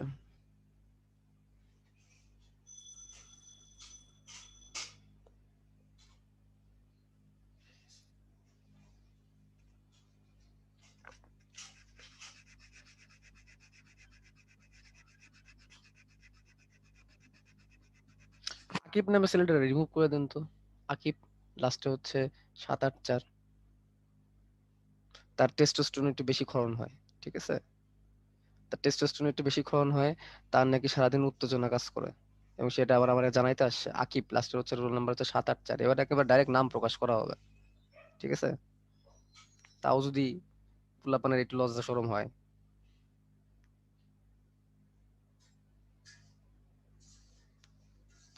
আচ্ছা, তো আম, এই হচ্ছে অসম্পূর্ণ প্রকটতা। অসম্পূর্ণ প্রকটতার এক্সাম্পল কোনটা এটা তোমরা দেখলা। ঠিক আছে, তো তোমাদের আনসারটা দেখে নাও, আনসারের অবস্থা তোমরা দেখে নাও। ওকে, তো আমি এই যে এই ছেলেটার নাম্বারটা চাই, হ্যাঁ ফোন নাম্বারটা চাই, এবং ফোন নাম্বার আমি এসে কালেক্ট করবো। হ্যাঁ, দু একটারে আসলে পারি না দিলে ঠিক হবে না এরা। ঠিক আছে, ওরা আসলে মানে নিজেদেরকে কি যে মনে করে এটাই আমি বুঝি না, বুঝছো। কারণ হচ্ছে তোমরা যা করলা আজকে, বুঝছো, তোমাদের প্রতি দুই দুইটা ভাইয়া আজকে বিরক্ত। তো তোমরা তোমাদের ভাইয়াকে বিরক্ত করে ফেলছো, এটা কিন্তু আসলে মানে কি বলবো, এটা মোটেও একটা কি হইতে পারে না, একটা শোভনীয় আচরণ হইতে পারে না যে তোমাদের প্রতি দুই দুইটা ভাইয়া আজকে একদম বিরক্ত হয়ে গেছে। তারপরে মাথা ঠান্ডা রেখে ক্লাস নিচ্ছি, বিকজ তোমাদের অনেকে এখানে আসো পড়ালেখা করতে আসছো, বুঝছো।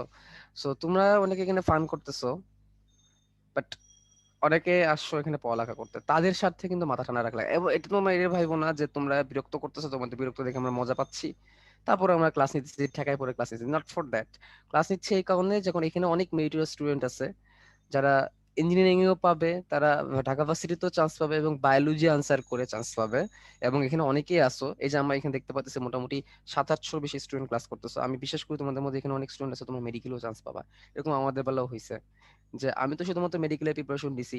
ঠিক আছে, মেডিকেলের প্রিপারেশন নিয়ে পরে মেডিকেলেই আসছি। তা আমাদের সাথে আমাদের এনডিসিতে আমারই আমারই ব্রেঞ্চমেট, তোমরা তো মনে হয় এটা অনেকে জানো, নরডেম কলেজে ব্রেঞ্চটা ফিক্সড থাকে। তো আম, আমারই ব্রেঞ্চমেট এরকম আছে, সে প্রিপারেশন দিছিল হচ্ছে ইঞ্জিনিয়ারিং এর জন্য। সে কুয়েটেও চান্স পাইছে, আবার সে মেডিকেলেও চান্স পাইছে। তো ফার্দার আবার সে মেডিকেলে পড়তেছে। ঠিক আছে, সে তো প্রিপারেশন ছিল ইঞ্জিনিয়ারিং এ, সে মেডিকেলে পাইছে।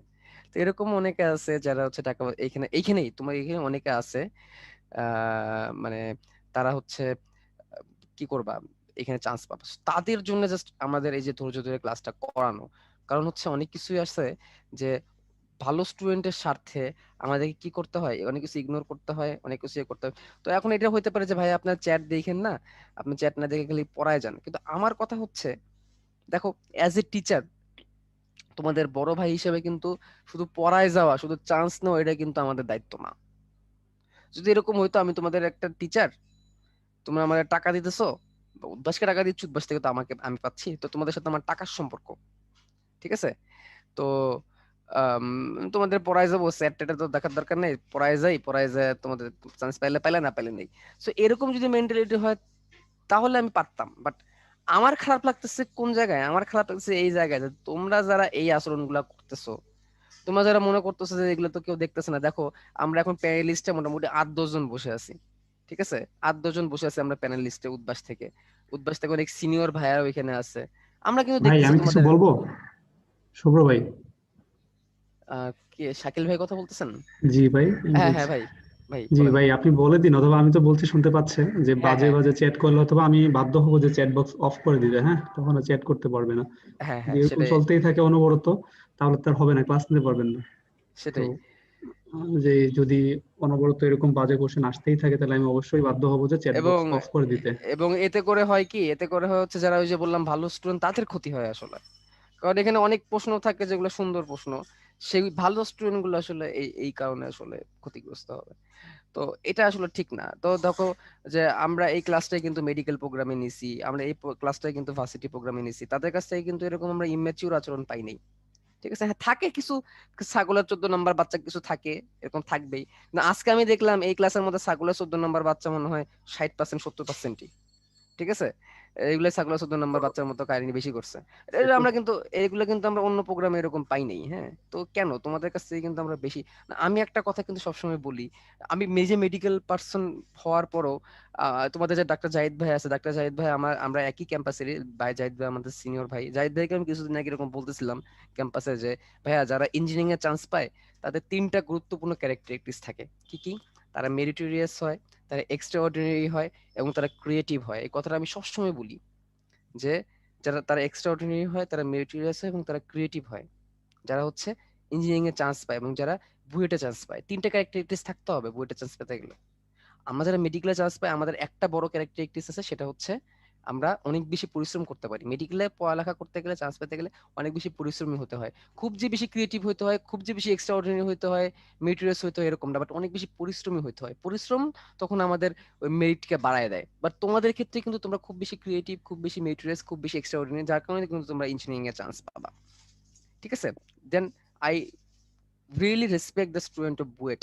ঠিক আছে, একটা বুয়েটের স্টুডেন্ট যখন দেখে আমি বুঝি যে সে আসলে কতটুকু ট্যালেন্টেড হয়ে এখানে আসছে। তো ট্যালেন্টের আচরণটাও কিন্তু ওই ট্যালেন্ট টাইপের। শুভ্র, হ্যাঁ ভাই।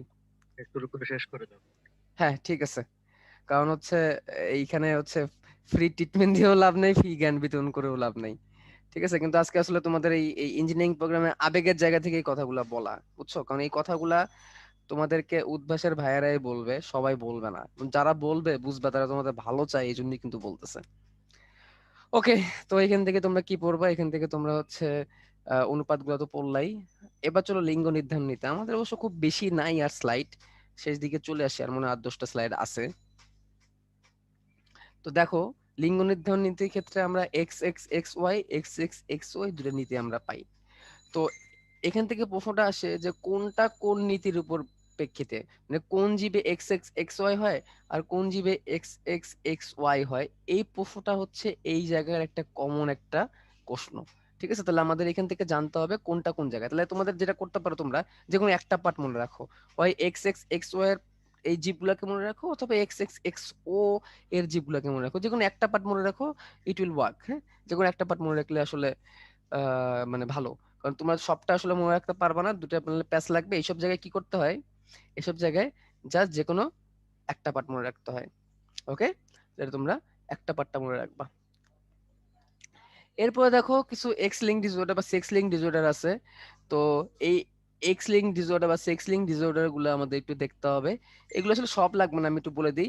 এই যে লাল সবুজ বর্ণনদা, হিমোফিলিয়া, মাসকুলার ডিস্ট্রফি, রাতকানা, এগুলো পড়লে আসলে most of the case common পড়ে, বাট তোমাদের বইয়ে যতগুলো আছে সবগুলো এখানে দিয়ে দেওয়া হয়েছে।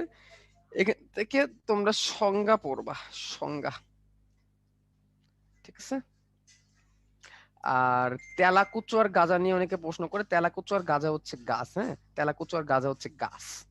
এই জন্য এখানে এইগুলাকে একটু আমরা আলাদাভাবে দেখবো। কারণ তেলাকুচো গাঁজা যে গাছ, তুমি অনেকে জানো তেলাকুচো একটা শাকের মতো গাছ করে। তেলাকুচো শাক কিন্তু খাওয়া হয়, ঠিক আছে। তেলাকুচো একটা শাকের মতো গাছ করে। আর গাঁজা তো কি জিনিস, তো মোটামুটি এটা পরিচিতই, সবাই জানি। তো এবার হচ্ছে হিমোফিলিয়া। হিমোফিলিয়া এটা হচ্ছে কি একটা রক্ত রক্ত তঞ্চন সংক্রান্ত একটা সমস্যা। আমরা জানি 13টা ব্লাড ক্লটিং ফ্যাক্টর থাকে, 13 ব্লাড ক্লটিং ফ্যাক্টর আছে। এর মধ্যে ফ্যাক্টর নাম্বার 8 আর ফ্যাক্টর নাম্বার 9 যদি কোনো কারণে অকেজো হয়ে যায়, অকার্যকর হয়ে যায়, ঠিকমতো কাজ না করে, এটা ক্রোমোজোমাল ডিফেক্টের কারণে, জিনের ডিফেক্টের কারণে হয়, তখন সেই রোগীটার রক্ত জমাট বাঁধে না বা রক্ত জমাট বাঁধতে দেরি হয়, এবং অনেক সময় অতিরিক্ত ব্লিডিং এর কারণে মারা যায়। তাহলে হিমোফিলিয়া এ বলা হয় যখন 8 নাম্বারটা না থাকে বা ডিফেক্ট থাকে। হিমোফিলিয়া বি বলা হয় যখন 9 নাম্বারটা ডিফেক্ট থাকে। এবং হিমোফিলিয়া বি এর আরেকটা নাম আছে ক্রিসমাস ডিজিজ। কি বলা হয়? Christmas disease. এই 9 নম্বর ফ্যাক্টরের আরেকটা নাম হচ্ছে প্লাজমা থ্রম্বোপ্লাস্টিন কম্পোনেন্ট বা ক্রিসমাস ফ্যাক্টর। 8 নম্বরটা আরেকটা নাম হচ্ছে অ্যান্টি হিমোফিলিক ফ্যাক্টর। তাহলে এখানে এই বক্সটা বেশি গুরুত্বপূর্ণ, এই বক্সটা ভালো করে পড়বা হিমোফিলিয়ার ক্ষেত্রে। এবার আমাদের আছে ব্লাড গ্রুপিং।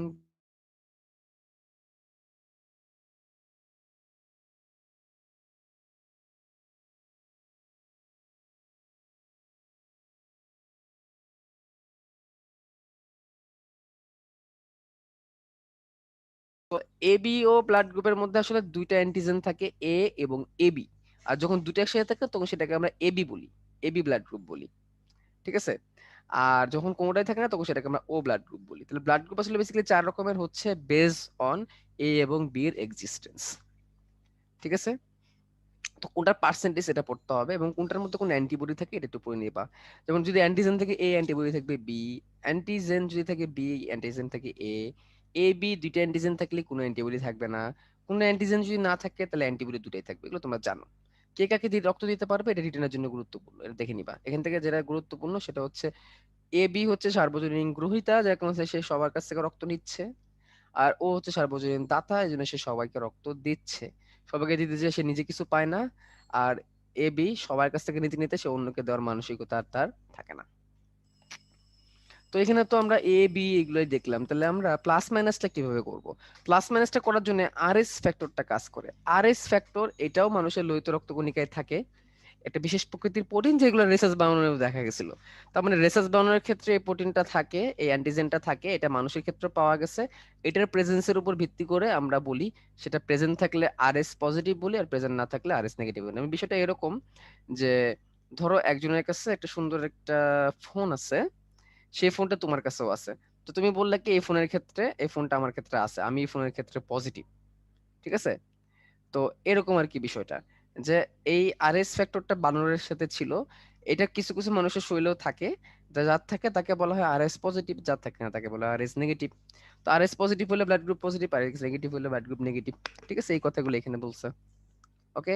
এবং এটা রেসাস বানরের লোহিত রক্ত কণিকা থেকে পাওয়া গেছে, এবং এখানে কিন্তু কার্ল লাইনস্টাইন এই কাজটা করছে। তো আরএস ফ্যাক্টর সংক্রান্ত জটিলতা, প্লাস মাইনাস না মিল রেখে যদি ব্লাড দেওয়া হয় তাহলে রক্ত সঞ্চালনের জটিলতা হতে পারে, গর্ভধারণের জটিলতা হতে পারে। গর্ভধারণের যে জটিলতাটা হয় এটাকে ইরাইথোব্লাস্টোসিস ফিটালিস বলে। ইরাইথোব্লাস্টোসিস ফিটালিস যদি হয় তখন বাচ্চার কি হয়, ক্ষতি হয়। বাচ্চার জন্মলাভ করার সময় জন্ডিস আক্রান্ত হয় এবং কি বাচ্চা মারাও যেতে পারে যদি ব্লাড গ্রুপিং এর মধ্যে ম্যাচ না হয়। একজনকে তুমি আরেক ব্লাড গ্রুপ দিয়ে দিছো, একটা মাইনাস ব্যক্তিকে তুমি পজিটিভ ব্লাড গ্রুপ দিয়ে দিছো, তাহলে প্রথমবার কিছু হবে না, বা দ্বিতীয়বার থেকে রিয়াকশন শুরু হবে, রক্ত সঞ্চালনের ঝামেলা হতে পারে। বা একটা নেগেটিভ বৈশিষ্ট্যের একটা মা যদি তার পজিটিভের বাচ্চা হয় তখন সেক্ষেত্রেও কিন্তু প্রথম বাচ্চার কিন্তু কোনো সমস্যা না, বা দ্বিতীয় বাচ্চার ক্ষেত্রে কিন্তু কি হয়ে যাবে, প্রবলেম হয়ে যাবে। তাহলে এরকম আর কি গর্ভধারণের জটিলতা হতে পারে, রক্ত সঞ্চালনের জটিলতা হতে পারে। তো গর্ভধারণের জটিলতাকে ইরেথ্রোব্লাস্টোসিস ফিটালিস বলে, এই কথাটা আমাদের জেনে নিতে হবে। ওকে। তো মিনিট।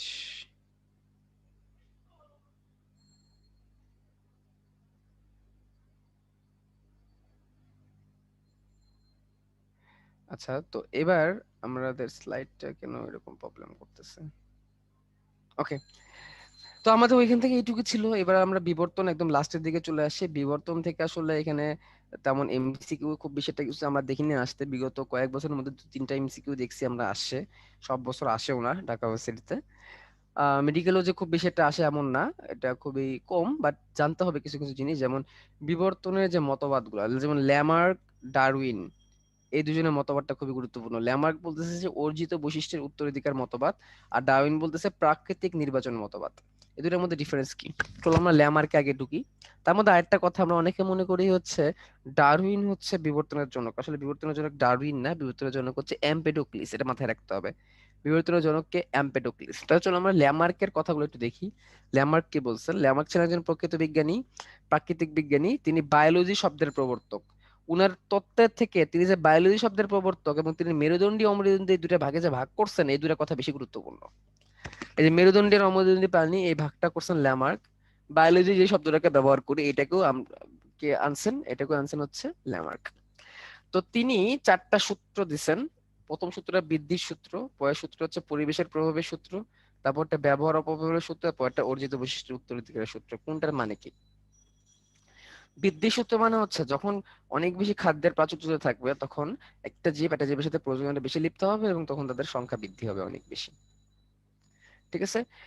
পরিবেশের প্রভাবটা কি? পরিবেশের প্রভাবটা হচ্ছে এরকম যে পরিবেশের অলওয়েজ একটা এফেক্ট কার উপর থাকে, একটা প্রাণীর উপর থাকে। যেমন ধরো এক মাছ, মাছের যে এনভায়রনমেন্ট, সেজন্য তার কি দরকার হয়, তার দরকার হয় তার পাখনাগুলা দরকার হয়। ঠিক আছে? সাপ কিন্তু কি করে, মাটিতে হেঁচড়ে হেঁচড়ে চলে। তো দেখো সাপের ক্ষেত্রে যদি পা থেকেও থাকতো বা পা যদি থাকতো, সে পাটাকে কিন্তু সে ব্যবহার করতো না, কারণ সে কি করতে পারে, ঘষে ঘষেই বা গ্লাইডিং এর মতো করে বেশি চলতে পারে। এখন তার পা গুলো কিন্তু হতো অপব্যবহার, মানে পা গুলো অব্যবহৃত হয়ে থেকে যেত। এটাই হচ্ছে অব্যবহার আর অপব্যবহার, বা অব্যবহার এবং ব্যবহার। তো যে জিনিসটা অব্যবহার হবে সে অঙ্গটা আস্তে আস্তে অকেজো হয়ে যাবে, যে জিনিসটা ব্যবহার হবে সে অঙ্গটা আস্তে আস্তে আরো কি হবে, আরো বেশি ম্যাচিউরড হবে। তো এইভাবে কি হবে, কোনো অঙ্গ যদি পুরোপুরি অকেজো হয়ে যায়, অব্যবহৃত থাকতে থাকতে ভ্যানিশ হয়ে যায়, এবং এভাবে করে কি হতে পারে, নতুন একটা বৈশিষ্ট্য তৈরি হতে পারে। এবং এই বৈশিষ্ট্য পরবর্তী বংশধরের মধ্যে কি হতে থাকবে, সঞ্চারিত হতে থাকবে। তার মানে বাবার বৈশিষ্ট্য মায়ের সন্তানের কাছে চলে যেতে থাকবে। এটা কি বলা হয়, অর্জিত বৈশিষ্ট্যের উত্তরাধিকার। তুমি একটা বৈশিষ্ট্য অর্জন করছো, অনেক স্ট্রাগল করে, অনেক বছর ধরে পূর্বপুরুষদের কাছ থেকে আস্তে আস্তে ফাইনালি একটা বৈশিষ্ট্য আসছে, এবং পরবর্তী বংশধরের কাছে এই বৈশিষ্ট্যটা কি হবে, উত্তরাধিকার সূত্রে চলে যাবে। এটাই হচ্ছে অর্জিত বৈশিষ্ট্যের উত্তরাধিকার সূত্র। তারপর হচ্ছে ডারউইনিজম, তিনি খুব ভালো একটা কাজ করছেন, origin of species by means of natural selection, এই বইটা লিখে। Origin of species by means of natural সিলেকশনটা বইয়ের লেখক তিনি, এটা আমাদের বেশি গুরুত্বপূর্ণ। এরপরে আচ্ছা, আমার নেটে কি সমস্যা করতেছে? কথা কি স্পষ্ট শোনা যাচ্ছে ভাই? নেট কেন জানি বলতেছে your internet connection is unstable, কোন সময় ডিসকানেক্ট হয়ে যায়, ভয় লাগে। জাহিদ ভাই কথা কি শোনা যায়? শাকিল ভাই? হ্যাঁ শুভ্র, ঠিক আছে, আচ্ছা চালাও। ঠিক আছে। আচ্ছা, তো দেখো ঘটনা প্রবাহ এবং সিদ্ধান্ত। ঘটনা প্রবাহ ও সিদ্ধান্তের মধ্যে এখানে বলছে যোগ, জীবন সংগ্রাম, যোগ্যতমের জয়, নতুন প্রজাতির উৎপত্তি। মানে নতুন একটা প্রজাতি কিভাবে তৈরি হয়ে যেতে পারে, এগুলো তো বিবর্তনের কথাবার্তা। বিবর্তনই তো বলছে যে এই গরু ছাগল হাঁস মুরগি থেকে কি আসছে, বানর থেকে শিম্পাঞ্জি থেকে কিভাবে মানুষ আসছে। তো এই কথাগুলো তো আসলে এই ইয়াতেই আছে, মানে ইভলিউশন বা বিবর্তনের মধ্যে আছে। তো এখানে বলছে জীবন সংগ্রাম, প্রত্যেকটা জীবই জীবন সংগ্রামে লিপ্ত, খাদ্যের জন্য, বাসস্থানের জন্য। যখন তাদের প্রজনন অনেক বেশি হয়ে যায়, প্রজনন অনেক বেশি হলে তখন তাদের কি হয়ে যায়, তখন তাদের সংখ্যা অনেক বেড়ে যায়। সংখ্যা অনেক বেড়ে গেলে তখন তাদের খাদ্যের আবার একটা অপরাজ্যতা দেখা যায়। তো খাদ্যের যখন অপরাজ্যতা দেখা যায় তখন তারা কি করে, নিজেদের মধ্যে যুদ্ধে লেগে যায়, এমনকি অন্য একটা প্রজাতির সাথে যুদ্ধে লেগে যায়। যেমন ধরো খাবার জন্য হরিণকে শিকার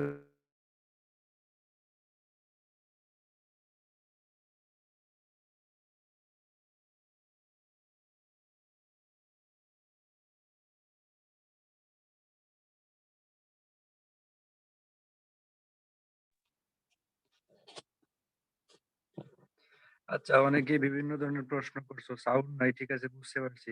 বিবর্তন কি ইম্পর্টেন্ট ফর রিটিনার? বিবর্তনের অর্গান গুলোকে সবসময় একসময় ভ্যানিশ হয়ে যাবে।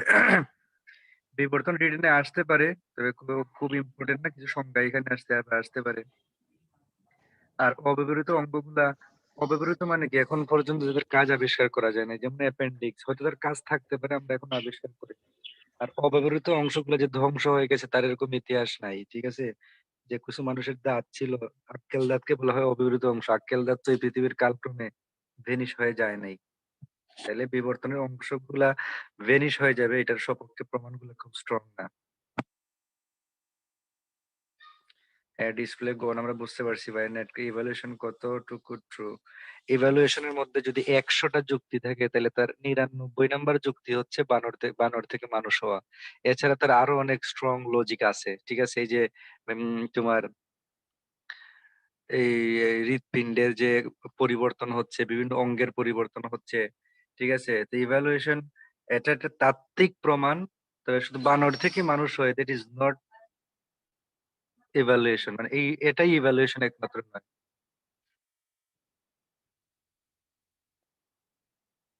এরিথ্রোব্লাস্টোসিস ফিটালিসের ট্রিটমেন্ট মানে হচ্ছে, যদি বাচ্চাদের এরিথ্রোব্লাস্টোসিস ফিটালিস হয়ে যায় তাহলে জন্মের পরে তাকে প্রচুর লোহিত রক্তকণিকা দিতে হবে বাচ্চাকে, ঠিক আছে। তো সেক্ষেত্রে বাচ্চাদের মানে বাঁচা না বাঁচার সম্ভাবনা সেটা নির্ভর করে তার ট্রিটমেন্টের উপর। ট্রিটমেন্ট দিলে বাচ্চাকে বাঁচানো যায়।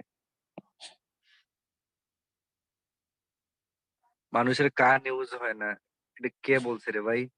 মানুষের কান না হইলে ভাই তুমি শুনো কেমনে, হ্যাঁ?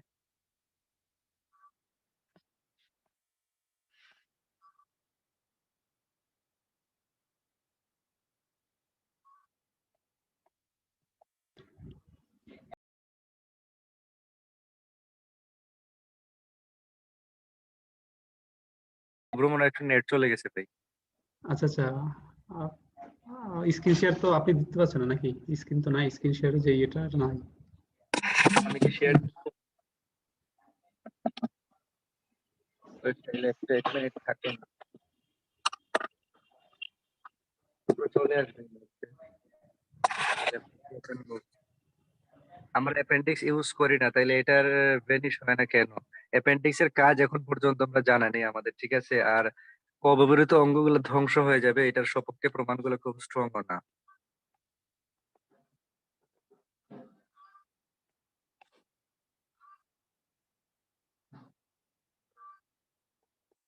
অনেকে বলছে যে চ্যাট বক্স অফ রাখলে ভালো হতো।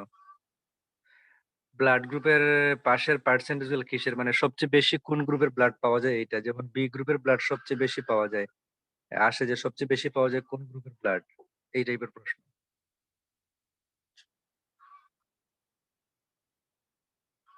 বাংলাদেশে সায়েন্টিস্ট হওয়া সম্ভব তোর, যা তুমি হবা ইনশাল্লাহ।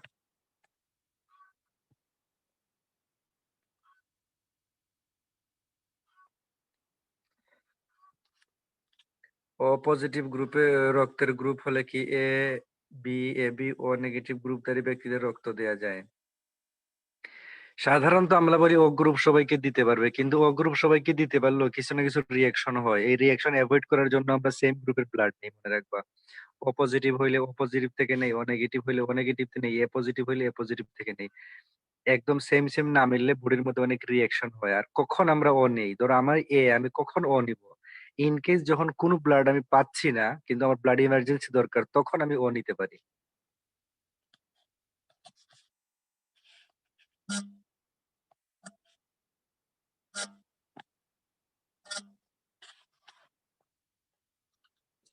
শুভ্রকে কল দিছিলেন?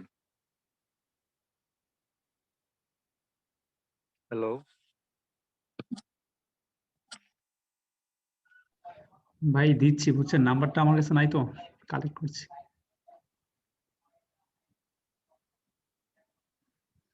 হ্যাঁ জাহিদ ভাই, ভাই আচ্ছা নাম্বারটা আমি কালেক্ট করে ফোন দিচ্ছি, বুঝছেন, আমার হাতে এখন নাম্বারটা মূলত নাই, দেখি।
আমার স্লাইডটা কি শেয়ার হয়েছে ভাই?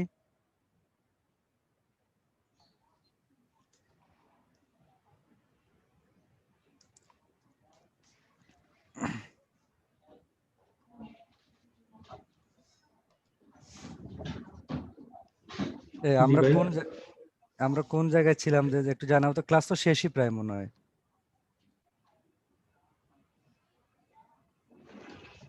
দেখো আমরা এই স্লাইডে কি ছিলাম নাকি, আমাকে একটু জানাও তো, চ্যাট বক্সে জানাও। আমরা ডায়রোইনের মধ্যে ছিলাম তাই না?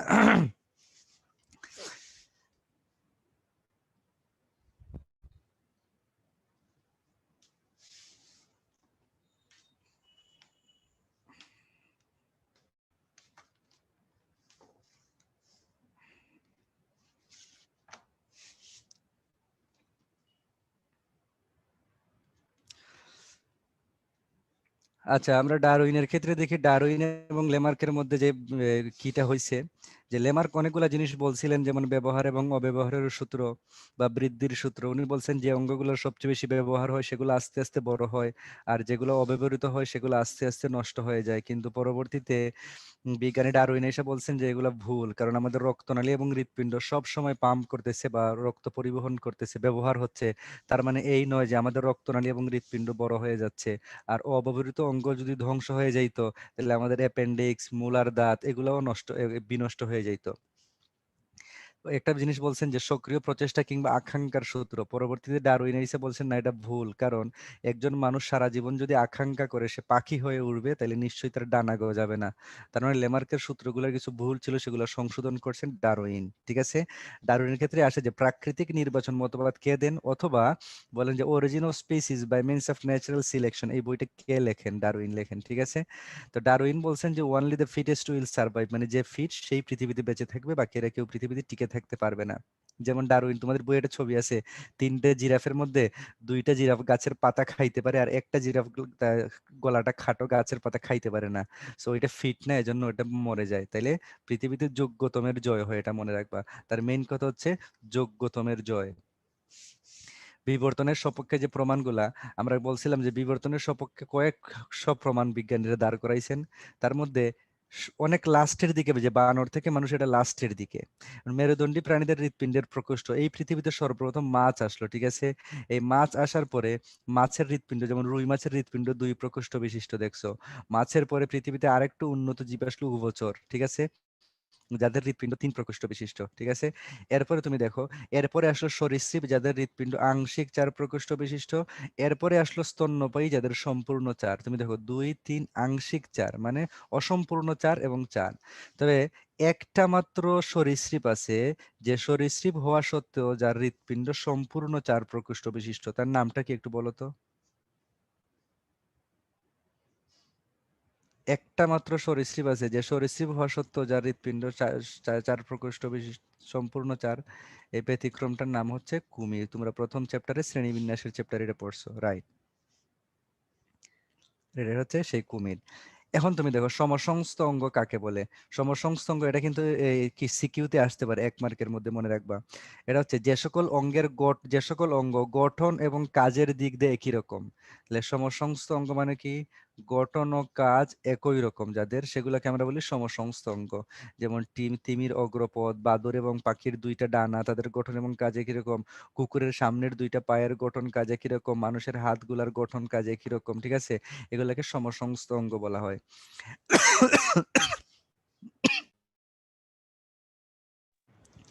এরপর আসি নিষ্ক্রিয় অঙ্গ কাকে বলা হয়। নিষ্ক্রিয় অঙ্গ মানে যে সকল অঙ্গগুলার কাজ এখনো আবিষ্কার করা যায় নাই। বিজ্ঞানী লেমার্কের মতে যে পৃথিবীতে এখনো 100টি লুপ্তপ্রায় অঙ্গ আছে, মানে 100টার মতো অঙ্গ পৃথিবীতে বিলুপ্ত হয়ে গেছে। ঠিক আছে, আর এই সকল অঙ্গগুলা যেগুলোর কাজ এখনো আবিষ্কার করা হয় নাই, যেহেতু কাজ এখনো আবিষ্কার করা হয় নাই, কাজ আবিষ্কার করা হয়, এই জন্য এগুলাকে বলা হয় যে নিষ্ক্রিয় অঙ্গ। যেমন মানুষের কোন চোখের কোনায় উপপল্লব, তারপর হচ্ছে লাল গুলা বেশি পড়বা, যেমন পিনিয়াল গ্রন্থি, মানুষের আক্কেল দাঁত, থাইমাস। বলতো এই পুচ্ছাস্থিকে আমরা ইংলিশে কি বলি? এই পুচ্ছাস্থিটার নাম কি? এরপর অ্যাপেন্ডিক্স, কাজ পাওয়া যায় না এখনো। বলো পুচ্ছাস্থি এর কাজটা কি, মানে এর ইংলিশ নামটা কি বলো তো? রাইট, এটাকে বলা হয় কক্কাস। না রে ভাই, এটা কক্কাস মানে তো ব্যাকটেরিয়া। এটাকে বলা হয় কক্কিক্স, COCCYX, কক্কিক্স। ঠিক আছে, তাহলে এই যে এগুলার নাম হচ্ছে নিষ্ক্রিয় অঙ্গ। নিষ্ক্রিয় অঙ্গগুলোর নাম লাল কালিগুলো বেশি করে পড়বা। তোমাদের চ্যাপ্টার এখানেই শেষ। সো বাকি যেগুলো প্রশ্ন আছে তোমরা এখান থেকে নিজেরা আরো বেশি প্রশ্ন বানাবা।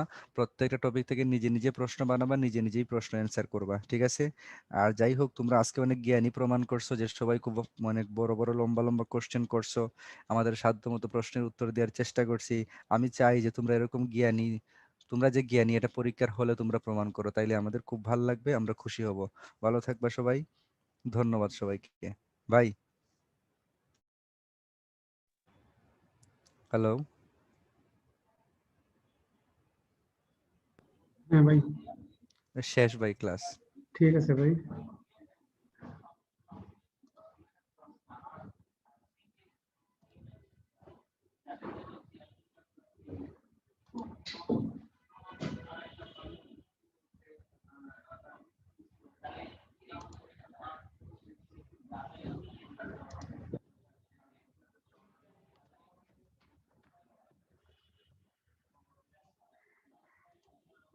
কম্পিউটার হ্যাং করতেছে।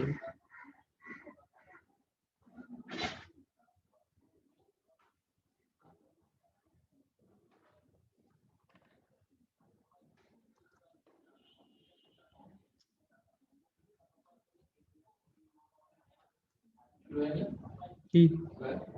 হ্যাঁ শুরু হয়েছে, শেষ হয়ে গেছে ক্লাস, বাট হ্যাঁ আজকে স্লাইড কম তো হ্যাং করতেছে পিস।